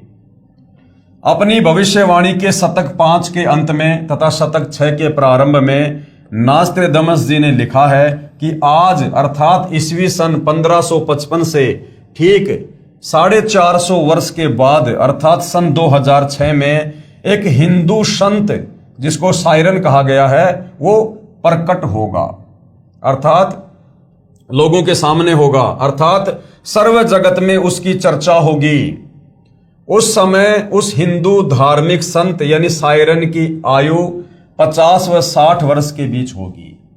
परमेश्वर ने नास्ट्राडामस को सतगुरु रामपाल जी महाराज के अधेड़ उम्र वाले शरीर का साक्षात्कार करवाकर चलचित्र की भांति सारी घटनाओं को दिखाया और समझाया। श्री नास्ट्राडामस जी ने 16वीं सदी को प्रथम शतक कहा है। इस प्रकार 5वां शतक 20वीं सदी हुआ। नास्ट्राडामस जी ने कहा है कि वह धार्मिक हिंदू नेता अर्थात संत सायरन 5वें शतक के अंत के वर्ष में अर्थात सन ईस्वी 1999 में घर घर सत्संग करना त्याग कर अर्थात चौखटों को लांग कर बाहर आएगा। अर्थात सन 1999 में सतलोक आश्रम करोथा बनकर तैयार हो गया था और पहले सन 1994 से 1999 तक सतगुरु रामपाल जी गांव-गांव जाकर सतग्रंथ साहिब का पाठ किया करते थे, सत्संग किया करते थे। लेकिन 1999 में उन्होंने गांव-गांव जाकर सत्संग करना छोड़कर और सतलोक आश्रम करोथा में बैठकर सत्संग करना शुरू कर दिया था, जो बिल्कुल सत्य साबित हो रही भविष्यवाणी में लिखा है। 5वें शतक के अंत के वर्ष में अर्थात सन ईस्वी 1999 में घर घर सत्संग करना त्याग कर अर्थात चौखटों को लांग कर बाहर आएगा तथा अपने अनुयायियों को शास्त्र विधि अनुसार भक्ति मार्ग बताएगा। अर्थात 1999 में सतलोक आश्रम करोथा खुल गया। उसके बाद सन 2001 से सतगुरु रामपाल जी ने धर्म शास्त्रों को खोल खोल कर लोगों को ज्ञान समझाना शुरू किया। उस महान संत के बताए मार्ग से अनुयायियों को अद्वितीय आध्यात्मिक और भौतिक लाभ होगा। उस तत्व दृष्टा हिंदू संत के द्वारा बताए शास्त्र प्रमाणित तत्व ज्ञान को समझकर परमात्मा चाहने वाले श्रद्धालु ऐसे अचंभित होंगे जैसे कोई गहरी नींद से जागा हो। क्योंकि इन देवी देवताओं के विषय में, काल के विषय में, धर्म शास्त्रों के विषय में जो अद्भुत ज्ञान वर्तमान में सतगुरु रामपाल जी ने सन 1994 से देना शुरू किया है, ये ज्ञान आज से पहले सदियों पहले हमारे किसी भी धर्म गुरु ने समाज को नहीं दिया, जो हमारे धर्मशास्त्रों में छुपा हुआ था और जिसके विषय में आत्मा सदियों से जानना चाहती थी लेकिन कोई बता नहीं पा रहा था। तो जैसे ही अब सतगुरु रामपाल जी ने सन 1994 में अपने यथार्थ 13वें कबीर पंथ की शुरुआत की, 1999 में सतलोक आश्रम करोथा खुला और सन 2001 से जैसे ही सतगुरु रामपाल जी ने गीता, वेद, कुरान, पुराण, बाइबल, गुरु ग्रंथ साहिब इनसे सृष्टि रचना को प्रमाणित किया, तत्व ज्ञान को जो है वो प्रमाणित किया, इन शास्त्रों को दिखा दिखाकर उन्होंने लोगों को समझाना शुरू किया, तो अपने ही धर्मशास्त्रों में छुपे गूढ़ रहस्य को देखकर लोग दांतों तले उंगली दबाने लगे कि ऐसा निर्मल ज्ञान हमारे धर्मशास्त्रों में, हमारे घर में, और ये हमारे घर के मुखिया अर्थात ये धर्म गुरु हमें निष्कर्ष निकालकर नहीं बता पाए, नहीं समझा पाए। उस तत्वदृष्टा हिंदू संत द्वारा सन 1999 में चलाई आध्यात्मिक क्रांति ईस्वी सन 2006 तक चलेगी। तब तक बहुसंख्या में परमात्मा चाहने वाले भगत तत्व ज्ञान समझकर अनुयायी बनकर सुखी हो चुके होंगे। उसके पश्चात उस स्थान की चौखट से भी बाहर लांघेगा। उसके पश्चात 2006 से स्वर्ण युग का प्रारंभ होगा, अर्थात 2006 में करोथा कांड हो जाता है और सतगुरु रामपाल जी 21 महीने के लिए जेल में चले जाते हैं। नोट: प्रिय पाठक जन, कृपया पढ़ें निम्न भविष्यवाणी जो फ्रांस देश के वासी श्री नास्त्रदमस ने की थी, जिसके विषय में मद्रास के एक ज्योतिषा शास्त्री के.एस. कृष्णामूर्ति ने कहा है कि श्री नास्त्रदमस जी द्वारा सन 1555 में लिखी भविष्यवाणियों का यथार्थ अनुवाद सन 1998 में महाराष्ट्र में एक ज्योतिष शास्त्री करेगा। वह ज्योतिष शास्त्री नास्त्रदमस की भविष्यवाणियों का सांकेतिक भाषा का स्पष्टीकरण करके उसमें लिखित भविष्य घटनाओं का अर्थ देकर अपना भविष्य ग्रंथ प्रकाशित करेगा, जो ऐसा ही हुआ। उसी ज्योतिषा शास्त्री द्वारा यथार्थ अनुवादित की गई पुस्तक से अनुवादकर्ता के शब्दों में पढ़िए। पेज नंबर 32 और 33 पर, ठहरो, स्वर्ण युग अर्थात राम राज्य आ रहा है। एक अधेड़ उम्र का औदार्य यानी उदार अजोड़ महासत्ता अधिकारी भारत ही नहीं सारी पृथ्वी पर स्वर्ण युग लाएगा और अपने सनातन धर्म का पुनरुत्थान करके यथार्थ भक्ति मार्ग बताकर सर्वश्रेष्ठ हिंदू राष्ट्र बनाएगा। तत्पश्चात ब्रह्मदेश यानी जिसको बांग्लादेश कहते हैं, ब्रह्मदेश पाकिस्तान, बांग्ला, श्रीलंका, नेपाल, तिब्बत, अफगानिस्तान, मलाया आदि देशों में वही सार्वभौम धार्मिक नेता होगा। क्योंकि भाइयों और बहनों, ये जितने भी देश हैं ये सब आज से लगभग 600 साल पहले भारत देश के ही हिस्से थे, जो आगे चलकर टुकड़ों में बट गए। अब दोबारा सतगुरु रामपाल जी की अध्यक्षता में पूरा विश्व एक होगा और ये जितने भी टुकड़े जो भारत से अलग हुए थे, जो अलग अलग देश बन चुके हैं, ये पुनः भारत में शामिल होंगे। सत्ताधारी चांडाल चौकड़ियों पर उसकी सत्ता होगी। वह नेता यानी सायरन दुनिया को अधाप मालूम होना है, बस देखते रहो। फिर पेज नंबर 40 पर लिखा है, ठहरो, राम राज्य अर्थात स्वर्ण युग आ रहा है, यानी सतयुग जैसा समय आ रहा है। जून 1999 से 2006 तक चलने वाली उत्क्रांति में स्वर्ण युग का उत्थान होगा। हिंदुस्तान में उदयन होने वाला तारणहार सायरन दुनिया में सुख समृद्धि व शांति प्रदान करेगा। नास्त्रदमस जी ने निसंदेह कहा है कि प्रकट होने वाला सायरन यानी वो संत अभी ज्ञात नहीं है, लेकिन वह क्रिश्चियन अथवा मुसलमान हरगिज नहीं होगा, वो हिंदू ही होगा। और मैं नास्त्रदमस उसका अभी छाती ठोककर गर्व करता हूं, क्योंकि उस दिव्य स्वतंत्र सूर्य सायरन का उदय होते ही सारे पहले वाले विद्वान कहलाने वाले महान नेताओं को निष्प्रभ होकर उनके सामने नम्र बनना पड़ेगा। यानी वर्तमान में जितने भी आचार्य, शंकराचार्य, किसी भी धर्म के धर्मगुरु जो अपने आप को विद्वान साबित करके लोगों को भक्ति के नाम पर उलझा कर बैठे हैं, और जितने भी ये राजनीतिक नेता हैं जिनकी प्रभुता बनी हुई है, इन सब ने आने वाले कुछ ही समय में 2028 के बाद सतगुरु रामपाल जी के चरणों में नतमस्तक होना पड़ेगा, क्योंकि आने वाला समय युग परिवर्तन का है। और जब जब युग परिवर्तन होता है भयंकर जन धन की हानि होती है। अभी हम अप्रैल 2026 में जी रहे हैं। 2028 युग परिवर्तन का निर्धारित समय है। तो भाइयों और बहनों, 2028 और 2030 इस बीच में इन तमाम धार्मिक नेताओं को, राजनीतिक नेताओं को सतगुरु रामपाल जी के चरणों में नतमस्तक होना पड़ेगा, क्योंकि परिस्थितियां देश और दुनिया की इस कदर बिगड़ जाएंगी, ये लोग हाथ खड़े करने पर मजबूर हो जाएंगे। वह हिंदुस्तानी महान तत्वदृष्टा संत सभी को अभूतपूर्व राज्य प्रदान करेगा। यानी जिन जिन भक्तों की राज्य करने की इच्छा होगी, सतगुरु रामपाल जी आने वाले समय में अपने उन भक्तों को जो है राज्य प्रदान करेंगे। वह समान कायदा, समान नियम बनाएगा, यानी सबके लिए एक जैसा नियम होगा। एक नया संविधान बनेगा, भक्ति संविधान के अनुसार पूरा विश्व चलेगा। ये वर्तमान के जो संविधान है ये सब नष्ट कर दिए जाएंगे और पूरे विश्व में केवल सतगुरु रामपाल जी का ही संविधान चलेगा। और सतगुरु रामपाल जी का संविधान है भक्ति संविधान, यानी सब लोग भक्ति करेंगे और जो जो नियम मर्यादा सतगुरु रामपाल जी ने लागू कर रखी हैं उन नियम मर्यादाओं में रहकर सब लोग नेक नीति ईमानदारी से देवताओं जैसा जीवन जिएंगे। स्त्री पुरुष में, अमीर गरीब में, जाति और धर्म में कोई भेदभाव नहीं रखेगा, किसी पर अन्याय नहीं होने देगा। उस तत्वदर्शी संत का सर्व जनता विशेष सम्मान करेगी। माता पिता तो आदरणीय होते ही हैं, परंतु आध्यात्मिकता व पवित्रता के आधार पर उस शायरन यानी तत्वदर्शी संत का माता पिता से भी अलग श्रद्धा अर्थात स्थान होगा। नास्त्रदामस स्वयं ज्यू वंश का था तथा फ्रांस देश का नागरिक था। उसने क्रिश्चियन धर्म स्वीकार कर रखा था, यानी जो नास्त्रदामस था वो ईसाई था, वो क्रिश्चियन था।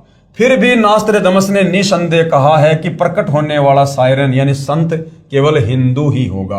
यानी नास्त्रदामस ने बिल्कुल निष्पक्ष होकर अपनी भविष्यवाणी पेश की है। आगे पेज नंबर 41 पर सभी को समान कायदा, नियम, अनुशासन पालन करवाकर सत्य पथ पर लाएगा, यानी सच्ची भक्ति पर लाएगा। मैं नास्त्रदामस एक बात निर्विवाद सिद्ध करता हूं, वह शायरन अर्थात धार्मिक नेता अर्थात सतगुरु रामपाल जी नया ज्ञान आविष्कार करेगा।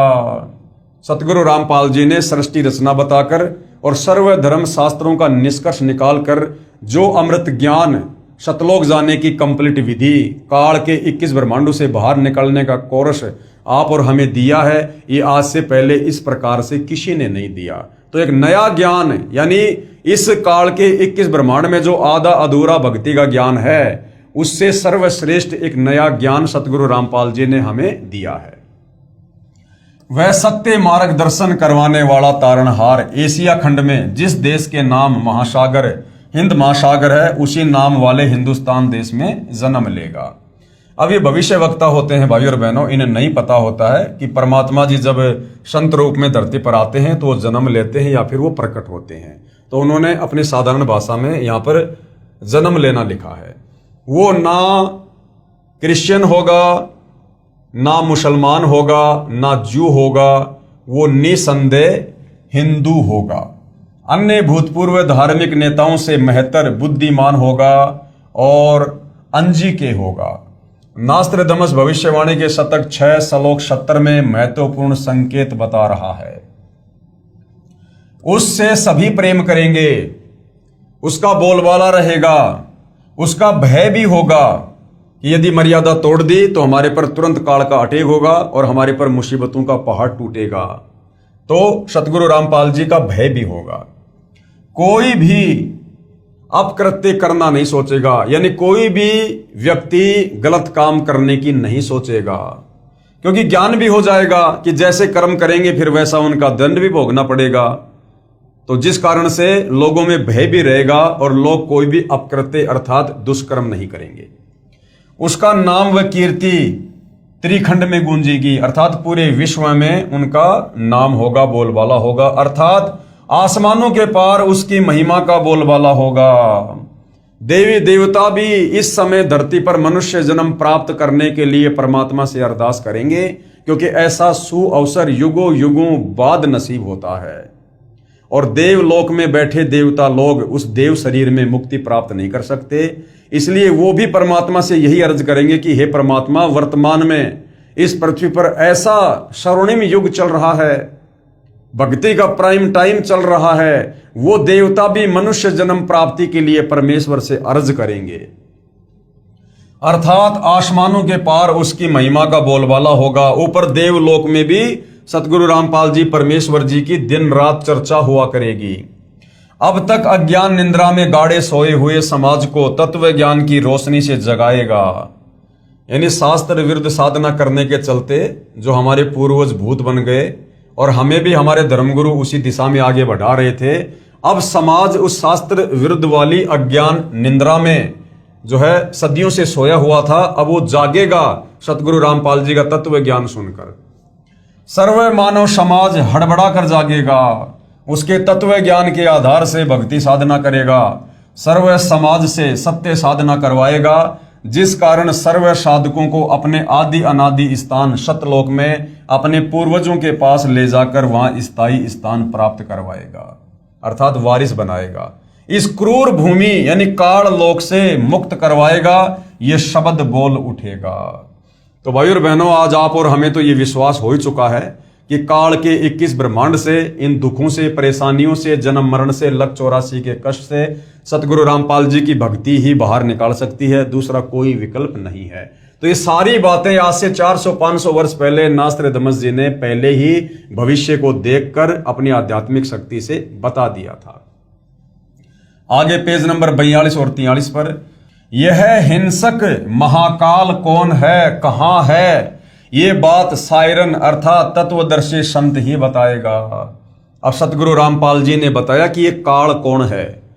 आज से पहले तो लोगों को यह भी नहीं पता था कि ब्रह्मा जी के माता पिता कौन हैं, श्री ब्रह्मा विष्णु महेश के माता पिता कौन हैं, दुर्गा का पति कौन है। हम दुर्गा को माता कहकर बुलाते हैं, नवरात्रे करते हैं, शेरा वाली माता, दुर्गा माता, लेकिन आज तक किसी को यह नहीं पता था कि उसका पति कौन है। बिना पति की वो माता कैसे होगी, 16 श्रृंगार क्यों करती है, मांग में सिंदूर क्यों भरती है।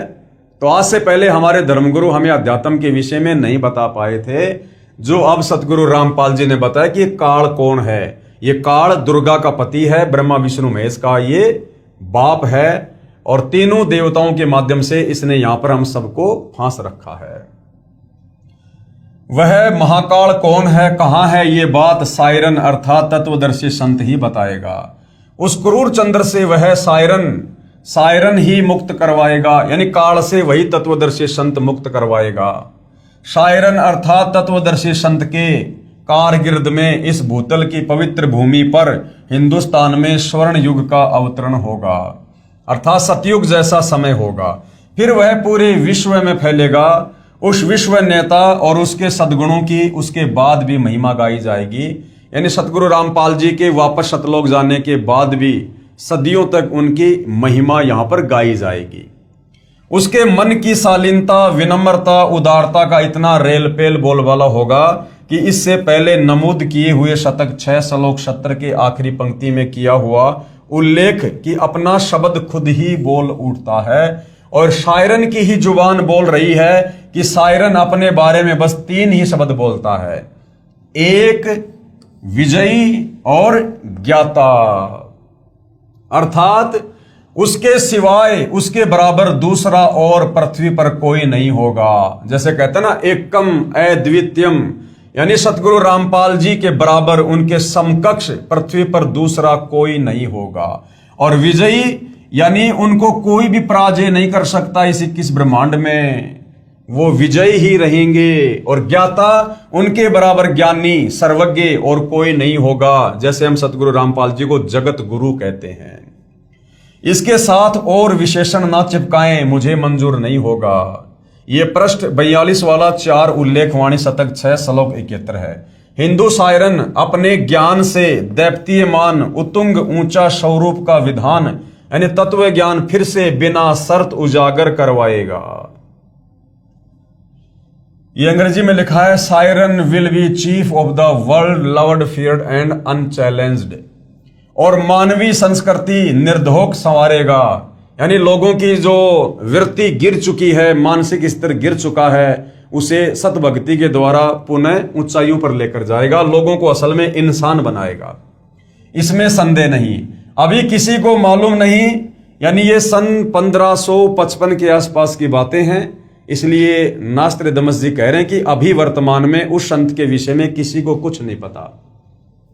लेकिन अपने समय पर जैसे नरसिंह अचानक प्रकट हुआ था, भगत प्रहलाद को बचाने के लिए जैसे नरसिंह भगवान अचानक से खंबे से प्रकट हुए थे, ऐसे ही नास्त्रदमस जी कह रहे हैं जब वो समय आ जाएगा, यानी वर्तमान समय के लिए उन्होंने भविष्यवाणी की है, लेकिन अपने समय पर जैसे नरसिंह अचानक प्रकट हुआ था, ऐसे ही वह विश्व महान नेता ग्रेट सायरन अपने तर्क शुद्ध अचूक आध्यात्मिक ज्ञान और भक्ति तेज से विख्यात होगा।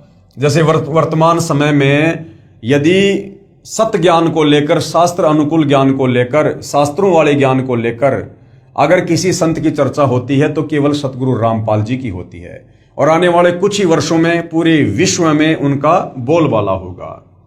मैं नास्त्रदमस अचंभित हूं, मैं ना उनके देश जहां से अवतरित होगा अर्थात सतलोक देश को तथा ना उसको जानता हूं, मैं उसे सामने देख भी रहा हूं। अब देखिए भाई और बहनों, कितनी गहरी और कितनी बड़ी बात बोली है। जो भाई बहन नादानी में ये कह देते हैं कि हमारे गुरुजी तो कबीर जी के द्वारा भेजे गए संत हैं, हमारे गुरुदेव तो कबीर जी के अवतार हैं, उनको तो कबीर जी ने सतलोक से भेजा है, जबकि नास्त्रदमस जी क्या कह रहे हैं? नास्त्रदमस जी कह रहे हैं मैं ना उसके देश को जानता हूं। कौन सा देश? जहां से अवतरित होगा, जहां से वो नीचे उतर के आएगा, अर्थात सतलोक देश, यानी सतलोक से चलकर सतगुरु रामपाल जी स्वयं ही आए हैं। ये कोई कबीर जी का अवतार नहीं है, ये स्वयं कबीर जी ही हैं। ना मैं उसके देश जहां से अवतरित होगा अर्थात सतलोक देश को तथा ना उसको जानता हूं, मैं उसे सामने देख भी रहा हूं, क्योंकि अपनी आध्यात्मिक शक्ति से वो भविष्य को देख रहे थे, जिस आधार से वो बोल रहे थे। उसकी महिमा का शब्द बद में कोई मिसाल नहीं कर सकता, बस उसे ग्रेट सायरन महान धार्मिक नेता कहता हूं। अपने धर्म बंधुओं की सदकालीन समस्या से, दयनीय अवस्था से बेचैन होता हुआ, स्वतंत्र ज्ञान सूर्य का उदय करता हुआ, अपने भक्ति तेज से जग का तारणहार, 5वें शतक 20वीं सदी के अंतिम वर्ष में ईस्वी सन 1999 अधेड़ उम्र का विश्व का महान नेता, जैसे तेजस्वी सिंह मानव ग्रेट सायरन उद्विग्न अवस्था से चौखट लांघता हुआ मेरे नास्त्रदमस के मन का भेद ले रहा है, और मैं उसका स्वागत करता हुआ आश्चर्यचकित हो रहा हूं, उदास भी हो रहा हूं, क्योंकि उसका दुनिया को ज्ञान ना होने से मेरा सायरन यानी वह तत्वदर्शी संत उपेक्षा का पात्र बन रहा है। नास्त्रदमस जी सन 1555 में, सन 2006 और सन 2014 वाला जो दृश्य है वो ज्यों का त्यों देख रहे थे, क्योंकि भाई और बहनों जिनके पास में पूर्व जन्म की आध्यात्मिक शक्ति होती है, जिनकी भक्ति वाली बैटरी चार्ज होती है, उनको परमेश्वर इस प्रकार के दृश्य दिखवा देते हैं। और सतगुरु रामपाल जी ने नास्त्रदमस को इस प्रकार की पावर देकर अपने वर्तमान समय की झलक इसलिए दिखा रहे थे ताकि इन भविष्यवाणियों को पढ़कर सुनकर हमें दृढ़ विश्वास हो सके।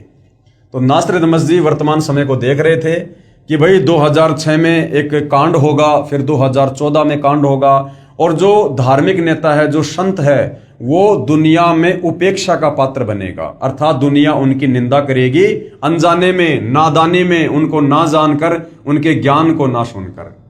मेरा सायरन अर्थात तत्वदर्शी संत उपेक्षा का पात्र बन रहा है।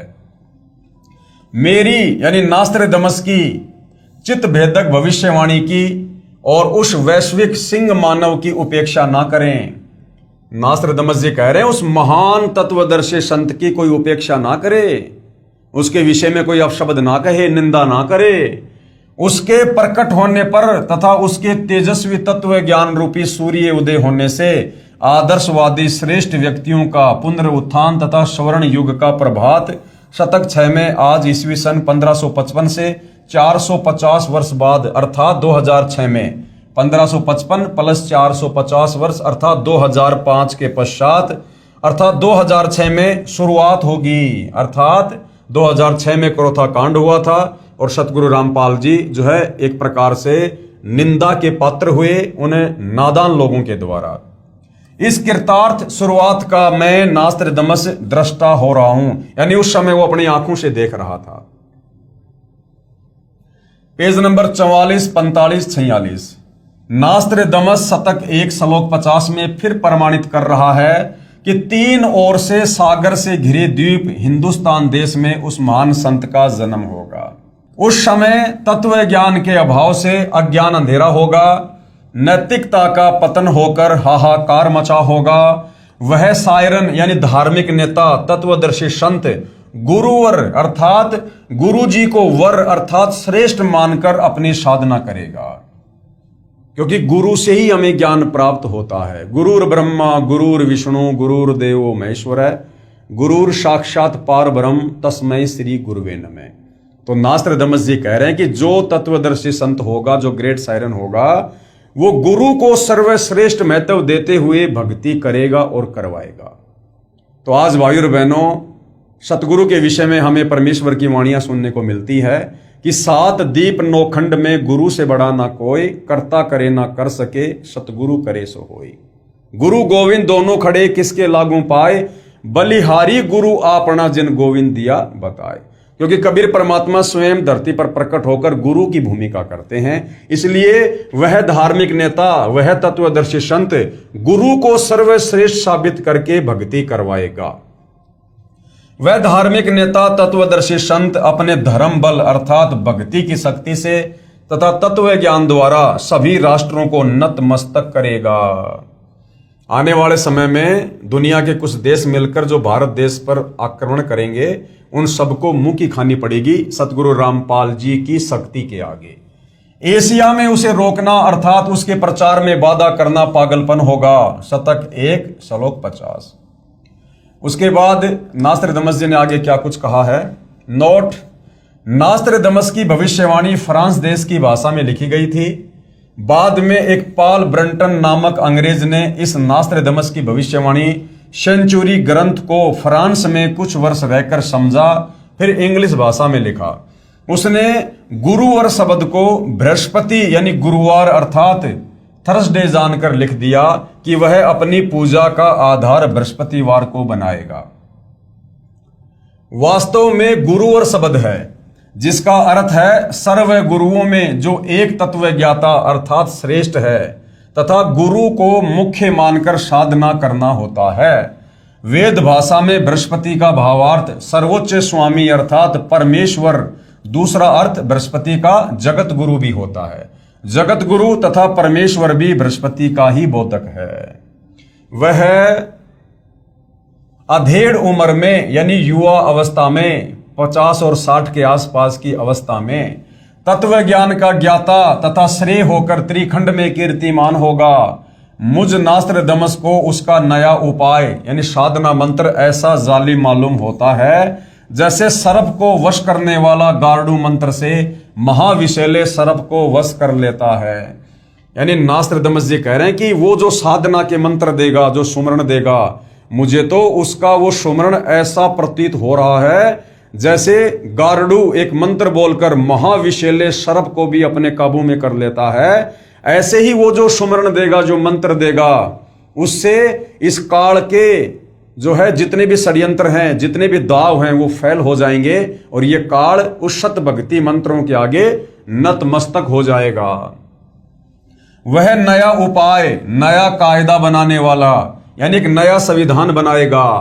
तत्ववेता दुनिया के सामने उजागर होगा। उसी को मैं नास्त्र दमस अचंभित होकर ग्रेट सायरन बता रहा हूं, यानी महान धार्मिक नेता। उसके ज्ञान के दिव्य तेज के प्रभाव से उस दीपकल्प भारतवर्ष में आक्रामक तूफान खलबली मचेगी अर्थात अज्ञानी संतों द्वारा विद्रोह किया जाएगा। अब भाइयों और बहनों, सतगुरु रामपाल जी अभी 10 अप्रैल 2026 को 11 साल बाद जो हिसार जेल से बाहर आए हैं, तो सतगुरु रामपाल जी ने आते ही कहा है कि बच्चों अभी तीसरा झटका आना और बाकी है।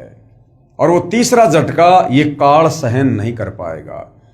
तो ये जितने भी धार्मिक जो गुरु हैं, धर्मगुरु हैं, चाहे वो किसी भी धर्म के हों, ये फिर से भाई और बहनों सतगुरु रामपाल जी के अमर तत्व ज्ञान को जो है मिटाने की एक चेष्टा करेंगे, नाकाम कोशिश करेंगे, और उस समय हाहाकार मचेगा, एक क्रांति होगी, अर्थात युग परिवर्तन का दौर होगा, और उन लोगों की कोशिशें धरी की धरी रह जाएंगी, और अंत में उन लोगों को अपनी जान बचाने के लिए सतगुरु रामपाल जी की शरण में आना पड़ेगा। अर्थात अज्ञानी संतों द्वारा विद्रोह किया जाएगा।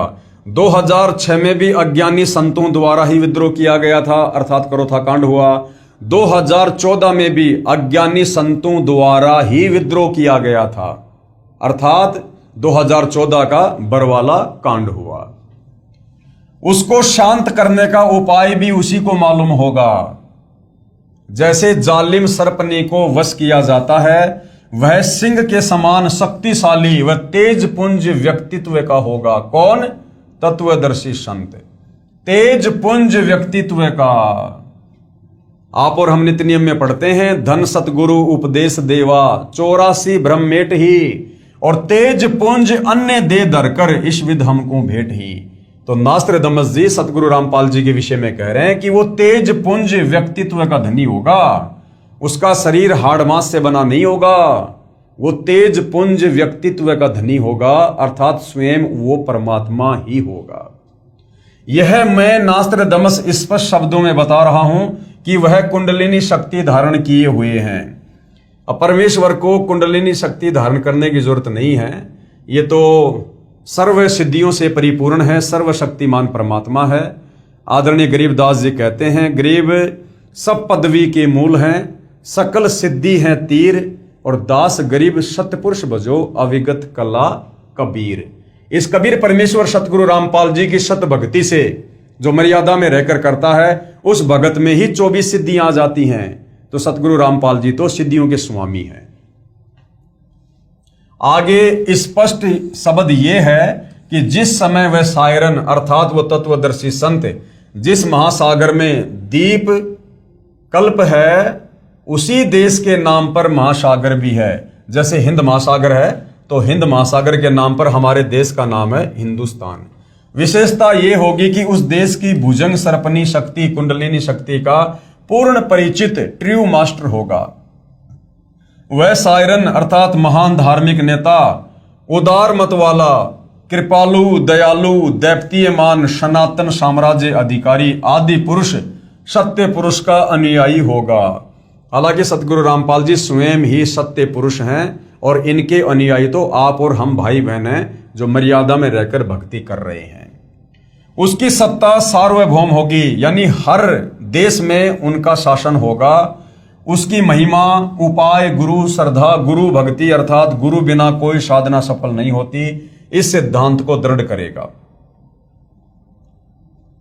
तत्व ज्ञान का सत्संग करके प्रथम अज्ञान निंद्रा में सोए अपने धर्म बंधुओं यानी हिंदुओं को जागृत करके अंधविश्वास के आधार पर साधना कर रहे श्रद्धालुओं को शास्त्र विधि रहित साधना का बुर्का फाड़कर गूढ़ गहरे ज्ञान अर्थात तत्व ज्ञान का प्रकाश करेगा। यानी सबसे पहले वो हिंदुस्तान में रहने वाले हिंदुओं को इस तत्व ज्ञान से परिचित करवाएगा, क्योंकि भाई और बहनों इस तत्व ज्ञान का आधार है चारों वेद और गीता। और चारों वेद और गीता ये हिंदुओं ने अपने ग्रंथ समझ लिए, जबकि ये ग्रंथ तो पूरे विश्व के मानव के लिए हैं। जिस समय चारों वेदों को बोला गया, लिखा गया, उस समय धरती पर कोई धर्म नहीं था, ये पूरे मानव समाज के लिए थे। और जिस समय महाभारत के समय लगभग 5000 साल पहले गीता जी का ज्ञान बोला गया, उस समय भी धरती पर कोई धर्म नहीं था। ये गीता का ज्ञान सर्व मानव समाज के लिए है। परंतु आगे चलकर काल प्रेरणा से इन ग्रंथों को भी लोगों ने अपने अपने हिसाब से बांट लिया, और ये चारों वेद और गीता हिंदुओं के अपने हाथ में आ गए कि भाई चारों वेद और गीता हिंदुओं की हैं। तो सर्वप्रथम भारत देश में, हिंदुस्तान में हिंदुओं की संख्या ज्यादा होने के कारण वह तत्वदर्शी संत हिंदुओं को ही आध्यात्मिक ज्ञान से रूबरू करेगा, अर्थात उनको जगाएगा। अपने सनातन धर्म का पालन करवाकर समृद्ध शांति का अधिकारी बनाएगा। तत्पश्चात उसका तत्व ज्ञान संपूर्ण विश्व में फैलेगा। एक होता है भाई और बहनों सनातन, एक होता है आदि सनातन। सतगुरु रामपाल जी का जो धर्म है, जो मार्ग है, वो आदि सनातन है। सनातन का मतलब होता है चारों वेदों के अनुसार जो भक्ति साधना होती है उसे सनातन धर्म कहते हैं। और चारों वेदों से ऊपर जो पांचवा वेद है, सूक्ष्म वेद, जिसको स्वयं कबीर परमात्मा ही तत्वदर्शी संत के रूप में प्रकट होकर बोलते हैं, समझाते हैं कबीर वाणियों के माध्यम से। तो कबीर परमेश्वर जी का जो मानव धर्म है वो आदि सनातन धर्म है। तो आने वाले समय में विश्व में आदि सनातन धर्म ही रहेगा, बाकी सारे धर्म सतगुरु रामपाल जी के आदि सनातन में मिल जाएंगे। हिंदू, मुस्लिम, सिख, ईसाई, जैन, यहूदी, बौद्ध, मंगोली, जितने भी 2-4 हजार धर्म देश और दुनिया में हैं, वो सारे के सारे सतगुरु रामपाल जी के आदि सनातन धर्म में विलीन हो जाएंगे। तत्पश्चात उसका तत्व ज्ञान संपूर्ण विश्व में फैलेगा। उस महान तत्वदर्शी संत के ज्ञान की कोई भी बराबरी नहीं कर सकेगा, अर्थात उसका कोई भी सानी नहीं होगा। उसके गूढ़ ज्ञान, तत्व ज्ञान के सामने सूर्य का तेज भी कम पड़ेगा। इसलिए मैं नास्त्रदमस वैश्विक सिंह महामानव इतना महान होगा कि मैं उसकी महिमा को शब्दों में नहीं बांध पाऊंगा। मैं नास्त्रदमस उस ग्रेट सायरन को देख रहा हूं।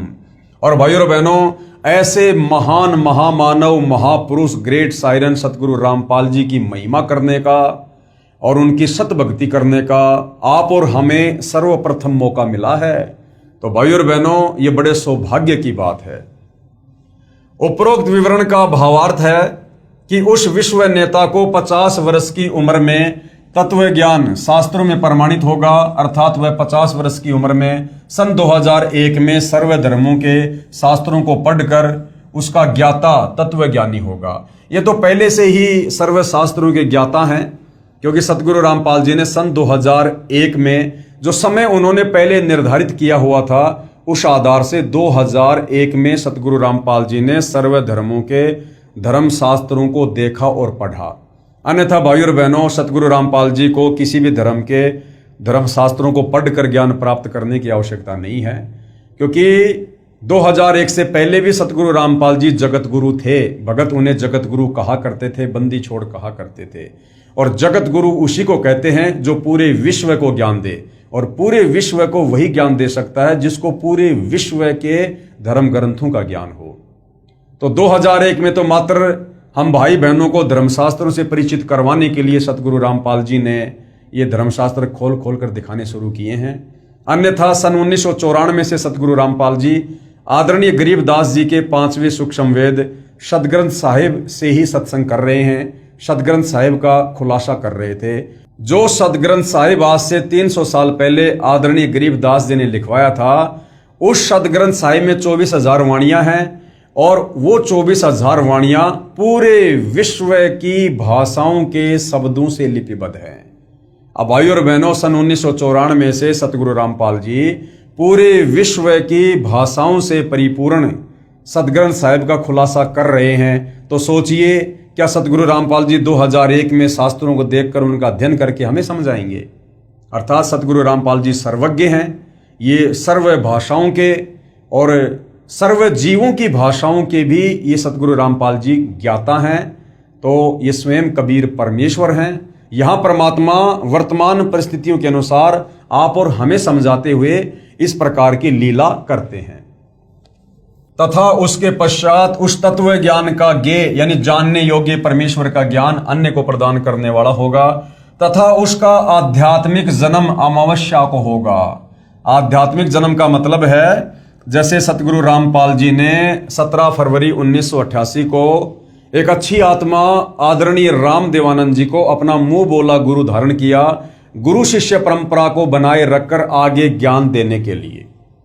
तो सतगुरु रामपाल जी ने जिस दिन आदरणीय गरीबदास जी के 12वें पंथ में प्रवेश करना था और एक मुंह बोला गुरु धारण करना था, तो उस नाम दीक्षा वाले दिन को यहां पर आध्यात्मिक जन्म की संज्ञा दी गई है, जो कि अमावस्या को होगा। उस समय उसकी आयु युवा अर्थात 16, 20, 25 वर्ष की नहीं होगी, वह प्रौढ़ होगा, यानी 40 के आसपास होगा। तथा जब वह प्रसिद्ध होगा तब उसकी आयु 50 से 60 साल के मध्य होगी। यानी जब प्रथम बार करोथा कांड हुआ 2006 में, सतगुरु रामपाल जी विशेषकर हरियाणा और भारत में चर्चा में आए। उस समय उनकी उम्र 50 से 60 के बीच में थी, अर्थात 55 वर्ष थी। आगे पेज नंबर 46 और 47। नास्त्रदमस कहता है कि निसंदेह विश्व में श्रेष्ठ तत्व ज्ञाता ग्रेट सायरन के विषय में मेरी भविष्यवाणी के शब्दा शब्द को किसी नेताओं पर जोड़कर तर्क वितर्क करके देखेंगे तो कोई भी खरा नहीं उतरेगा। नास्त्रदमस जी कह रहे हैं, भैया मेरी इस भविष्यवाणी को यदि कोई किसी राजनेता के ऊपर फिट करने की कोशिश करेगा ना, जैसे कोई भारत देश के प्रधानमंत्री नरेंद्र मोदी पर या अमेरिका के राष्ट्रपति डोनाल्ड ट्रंप पर, तो नास्त्रदमस जी कहते हैं कि मेरी भविष्यवाणी उन राजनीतिक लोगों के ऊपर खरी नहीं उतरेगी, क्योंकि कोई भी राजनीतिक नेता राजनीतिक दृष्टिकोण से भारत देश को विश्व गुरु धर्म गुरु नहीं बना सकता। मैं नास्त्रदमस छाती ठोककर शब्दा शब्द कह रहा हूं, मेरा सायरन का कर्तृत्व और उसका गूढ़ गहरा ज्ञान यानी तत्व ज्ञान ही सबकी खाल उतारेगा। तो सभी धर्मगुरुओं की सदगुरु रामपाल जी के तत्व ज्ञान ने धोती सी धोके रख दी है, ये सबको पता है। बस 2006 साल आने दो, इस विधान का एक एक शब्द खरा खरा समर्थन सायरन ही देगा। आगे पेज नंबर 52 पर नास्त्रदमस ने अपनी भविष्यवाणी में कहा है कि 21वीं सदी के प्रारंभ में यानी सन 2001 से दुनिया के क्षितिज पर सायरन का उदय होगा। जो भी बदलाव होगा वह मेरी नास्त्रदमस की इच्छा से नहीं बल्कि सायरन की आज्ञा से, नियति की इच्छा से सारा बदलाव होगा। यानी वर्तमान समय की जो कमान है वो सतगुरु रामपाल जी के हाथ में है। जो भी बदलाव आने वाले समय में युग परिवर्तन के दौर पर होंगे या वर्तमान में हो रहे हैं, वो सतगुरु रामपाल जी की मर्जी से हो रहे हैं। उसमें से नया बदलाव मतलब हिंदुस्तान सर्वश्रेष्ठ राष्ट्र होगा। पूरे विश्व में हिंदुस्तान सर्वश्रेष्ठ देश होगा और कई सदियों से ना देखा ऐसा हिंदुओं का सुख साम्राज्य दृष्टिगोचर होगा। उस देश में पैदा हुआ धार्मिक संत ही तत्वदृष्टा तथा जग का तारणहार जगत वेता होगा। एशिया खंडों में रामायण महाभारत आदि का ज्ञान जो हिंदुओं में प्रचलित है उससे भी भिन्न आगे का ज्ञान उस तत्वदर्शी संत का होगा। यानी जो ज्ञान हमारे चारों वेदों में और गीता जी में नहीं है, वो तत्व ज्ञान, वो 5वें वेद सूक्ष्म वेद का ज्ञान सतगुरु रामपाल जी ने आज भगत समाज को दिया है। वह सत्य पुरुष का अनुयायी होगा, अर्थात वह स्वयं ही सत्य पुरुष होगा, अनुयायी नहीं। वह एक अद्वितीय संत होगा, यानी उनके बराबर और कोई धार्मिक संत नहीं होगा। Page number 74। बहुत सारे संत नेता आएंगे और जाएंगे, सभी परमात्मा के द्रोही तथा अभिमानी होंगे। मुझे यानी नास्त्रदमस को आंतरिक साक्षात्कार उस शायरन का हुआ है। नास्त्रदमस ने कहा है कि उस महान हिंदू धार्मिक नेता को न पहचान कर उस पर राष्ट्रद्रोह का भी आरोप लगाया जाएगा। अब भाई और बहनों, यहां पर थोड़ा सा विरोधाभास है, क्योंकि सतगुरु रामपाल जी ने सन 2014 तक, जब तक बरवाला कांड नहीं हुआ था और वे हिसार जेल में नहीं गए थे, उस समय तक सतगुरु रामपाल जी ने जो ज्ञान गंगा पुस्तक भगत समाज को दी थी, उस ज्ञान गंगा पुस्तक में ये इस प्रकार की बातें नहीं लिखी हुई है कि उन पर राष्ट्रद्रोह का अर्थात देशद्रोह का मुकदमा लगेगा। सन 2014 बरवाला कांड हुआ, सतगुरु रामपाल जी पर देशद्रोह का मुकदमा लगा। उसके बाद सतगुरु रामपाल जी के भक्तों ने इस पुस्तक में इस प्रकार का ये जो संस्करण है वो जोड़ा है कि सतगुरु रामपाल जी पर देशद्रोह का मुकदमा लगेगा, जबकि नास्त्रदमस की मूल भविष्यवाणी में इस प्रकार का जिक्र कहीं नजर नहीं आता है। मुझे यानी नास्त्रदमस को दुख है कि वह महान धार्मिक नेता सायरन उपेक्षा का पात्र बनाया जाएगा, परंतु हिंदुस्तान का हिंदू संत आगामी अंधकारी भक्ति ज्ञान के अभाव से अंधे प्रलयकारी स्वार्थवश भाई भाई को मार रहा है, बेटा बाप से विमुख है, हिंदू हिंदू का शत्रु है, मुसलमान मुसलमान का दुश्मन बना है। धुंधुकारी यानी माया की दौड़ में बेसब्रे समाज यानी जगत को नया प्रकाश देने वाला सर्वश्रेष्ठ जगत जेता धार्मिक विश्व नेता की अपनी उदासी के सिवा और कोई अभिलाषा नहीं होगी। यानी वर्तमान में जो माया की हवस लोगों में जाग उठी है, पैसों के अलावा स्वार्थ के अलावा दुनिया को कुछ भी दिखाई नहीं दे रहा, जिस कारण से ना आपस में भाई भाई का प्यार रहा, ना बाप बेटे में कोई मर्यादा रही, ना भाई बहन का कोई प्यार रहा। तो कहते हैं कि वो शायरन, वो तत्वदर्शी संत अपने ज्ञान के प्रभाव से लोगों को अपनी शरण में लेकर इस माया की दौड़ में दौड़ रहे व्यक्तियों को शांति प्रदान करेगा। अर्थात उनको समझ आएगा कि भैया ये काल का 21 ब्रह्मांड है, ये खोकापुर है, और यहाँ पर तुम्हारे को धोखा देने के लिए झूठा सुख काल ने दिया हुआ है। ये काल ने 21 ब्रह्मांड तप करके प्रदान किए हैं। तुम यहाँ से सुई की नोक भी सतलोक लेकर नहीं जा सकते, ना मरने के बाद में तुम नरक में लेके जा सकते, ना लक 84 योनि में लेके जा सकते। तो फिर किस लिए दौड़ रहे हो, किस लिए भाग रहे हो? जो काम करना चाहिए था परमात्मा की प्राप्ति के लिए सत भक्ति वाला, वो काम तुम शुरू भी नहीं कर रहे। तो इस प्रकार से तत्व ज्ञान देकर और फिर सत भक्ति मंत्र देकर जो है लोगों को वो शांत करेगा, लोगों के मन की अभिलाषाओं को शांत करेगा। अर्थात मानव उद्धार के लिए चिंता के अतिरिक्त कुछ भी स्वार्थ नहीं होगा। तो भाई और बहनों, वर्तमान में हम देख रहे हैं कि परमार्थ के लिए, परमार्थ क्या है? आप और हम आत्माओं को सतलोक भेजना, हमारी मुक्ति, ये सबसे बड़ा परमार्थ है। तो वर्तमान में परमार्थ के लिए निस्वार्थ भाव से यदि इस धरती पर कोई धार्मिक नेता यदि इतना संघर्ष कर रहा है तो केवल सतगुरु रामपाल जी हैं। अर्थात मानव उद्धार के लिए चिंता के अतिरिक्त, यानी लोगों के मोक्ष की चिंता के अलावा उनका कुछ भी स्वार्थ नहीं होगा, ना कोई अभिमान होगा। ये मेरी भविष्यवाणी की गौरव की बात होगी कि वास्तव में वह तत्वदर्शी संत संसार में अवश्य प्रसिद्ध होगा। उसके द्वारा बताया गया ज्ञान सदियों तक छाया रहेगा। वह संत आधुनिक वैज्ञानिकों की आंखें चक्काचौंध करेगा। यानी आने वाले समय में ऐसे ऐसे प्राकृतिक परिवर्तन होंगे जो सतगुरु रामपाल जी के आशीर्वाद से होंगे। ये विज्ञान भी दांतों तले उंगली दबाएगी। ऐसे आध्यात्मिक चमत्कार करेगा कि वैज्ञानिक भी आश्चर्य में पड़ जाएंगे। जैसे ऐसे ऐसे लोग सतगुरु रामपाल जी की शरण में आकर पुनर्जीवन प्राप्त करके भक्ति कर रहे हैं, जिनको डॉक्टरों ने, बड़े बड़े हॉस्पिटल ने मना कर दिया था कि भैया अब आगे आपका जीवन शेष नहीं है, धरती पर कोई भी शक्ति आपको नहीं बचा सकती। और वही लोग सतगुरु रामपाल जी की शरण में आकर उसके बाद फुदकते फुदकते अपना सर्व कार्य कर रहे हैं। और जब वापस जाकर डॉक्टरों को रिपोर्ट दिखाते हैं तो डॉक्टर भी आश्चर्यचकित हो जाते हैं कि भाई आपके ऊपर तो किसी परम शक्ति का हाथ है, अन्यथा आपका जीवित रहना तो नामुमकिन था। उसका सर्व ज्ञान शास्त्र प्रमाणित होगा। मैं नास्त्रदमस कहता हूं कि बुद्धिवादी व्यक्ति उसकी उपेक्षा ना करे। अर्थात भैया उनको कोई छोटा समझने का प्रयास ना करे, उनकी निंदा ना करे, उनको हल्के में ना ले, उसे छोटा ज्ञान दीप ना समझे, कोई छोटा मोटा संत महात्मा ना समझे सतगुरु रामपाल जी को। और क्या कह रहे हैं आगे नास्त्रदमस जी, बहुत ही महत्वपूर्ण बात है। उस तत्ववेता यानी उस तत्व ज्ञानी महामानव सायरन को सिंहास नस्त करके, यानी सिंहासन पर बैठा के, विराजमान करके, यानी आसन पर बैठाकर उसको आराध्य देव मानकर, आराध्य देव यानी अपना इष्ट देव, अपना परमेश्वर, अपना भगवान मानकर, कबीर देव मानकर पूजा करें। वह आदि पुरुष का अनुयायी दुनिया का तारणहार होगा। यहां से इस अनुयायी शब्द को हटा दीजिए, क्योंकि नास्त्रदमस जी जो है वो तत्व ज्ञान से परिचित नहीं थे।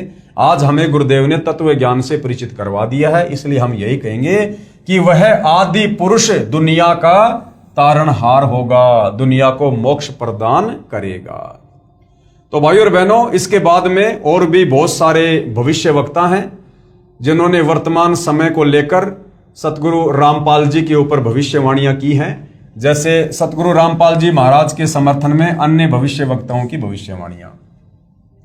तो अगले वीडियो में हम इन भविष्य वक्ताओं की भविष्यवाणियों को भी इस एपिसोड में शामिल करेंगे, ताकि हमें दृढ़ विश्वास हो कि वास्तव में यदि वर्तमान में धरती पर यदि कोई वास्तव में तत्वज्ञानी संत है, और यदि कोई हमें इस काल के भयंकर जाल से, जन्म मरण के चक्कर से, लक 84 योनियों की पीड़ा से, नरक के कष्ट से और तपस्या के दंड से बचाकर हमारा पूर्ण मोक्ष कर कर सतलोक भेज सकता है, तो केवल सतगुरु रामपाल जी हैं। तो भाई और बहनों, इस पवित्र पुस्तक ज्ञान गंगा पर आज हमारा ये 22वें नंबर का वीडियो है। परमेश्वर सतगुरु रामपाल जी के आशीर्वाद से हमें अध्यात्म के विषय में बहुत ही बढ़िया बढ़िया जानकारी प्राप्त हो रही है, और हमारी रुचि भक्ति करने में दिन दोगुनी रात चौगुनी बढ़ेगी। और अन्य भाई बहन जो अभी सतगुरु रामपाल जी से दूर हैं, अर्थात उनके सत्संग नहीं सुन रहे हैं, और आने वाले समय में क्या क्या घटनाएं विश्व में घटित होने वाली हैं जो अपरिचित हैं, तो उन भाई बहनों से हम प्रार्थना कर सकते हैं कि भाई समय रहते जाग जाओ, होश में आ जाओ।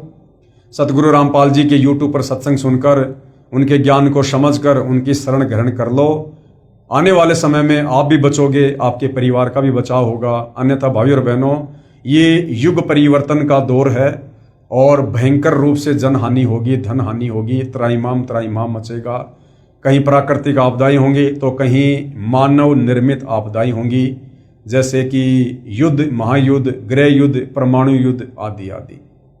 तो उस समय धरती पर आपको कोई भी देवी देवता, आपका कोई भी इष्ट देव, आपका कोई भी धन दौलत, आपका कोई भी रिश्तेदार, कोई भी नेता आपको नहीं बचा पाएगा। यदि बचोगे तो अपने पूर्व जन्म की भक्ति से, और यदि पूर्व जन्म की भक्ति नहीं है तो फिर वर्तमान में सतगुरु रामपाल जी के आशीर्वाद से। और सतगुरु रामपाल जी का आशीर्वाद मिलेगा उनके ज्ञान को समझकर, उनसे उपदेश लेकर भक्ति करने से। तो भाइयों और बहनों, आज के इस वीडियो में केवल इतना ही। पूज्य गुरुदेव भगवान हम सभी को आज्ञा दें, आशीर्वाद दें, सद्बुद्धि दें, मार्गदर्शन करें, हमें भ्रमने भटकने से बचाएं। बंदी छोड़ सतगुरु रामपाल जी परमेश्वर जी की जय हो।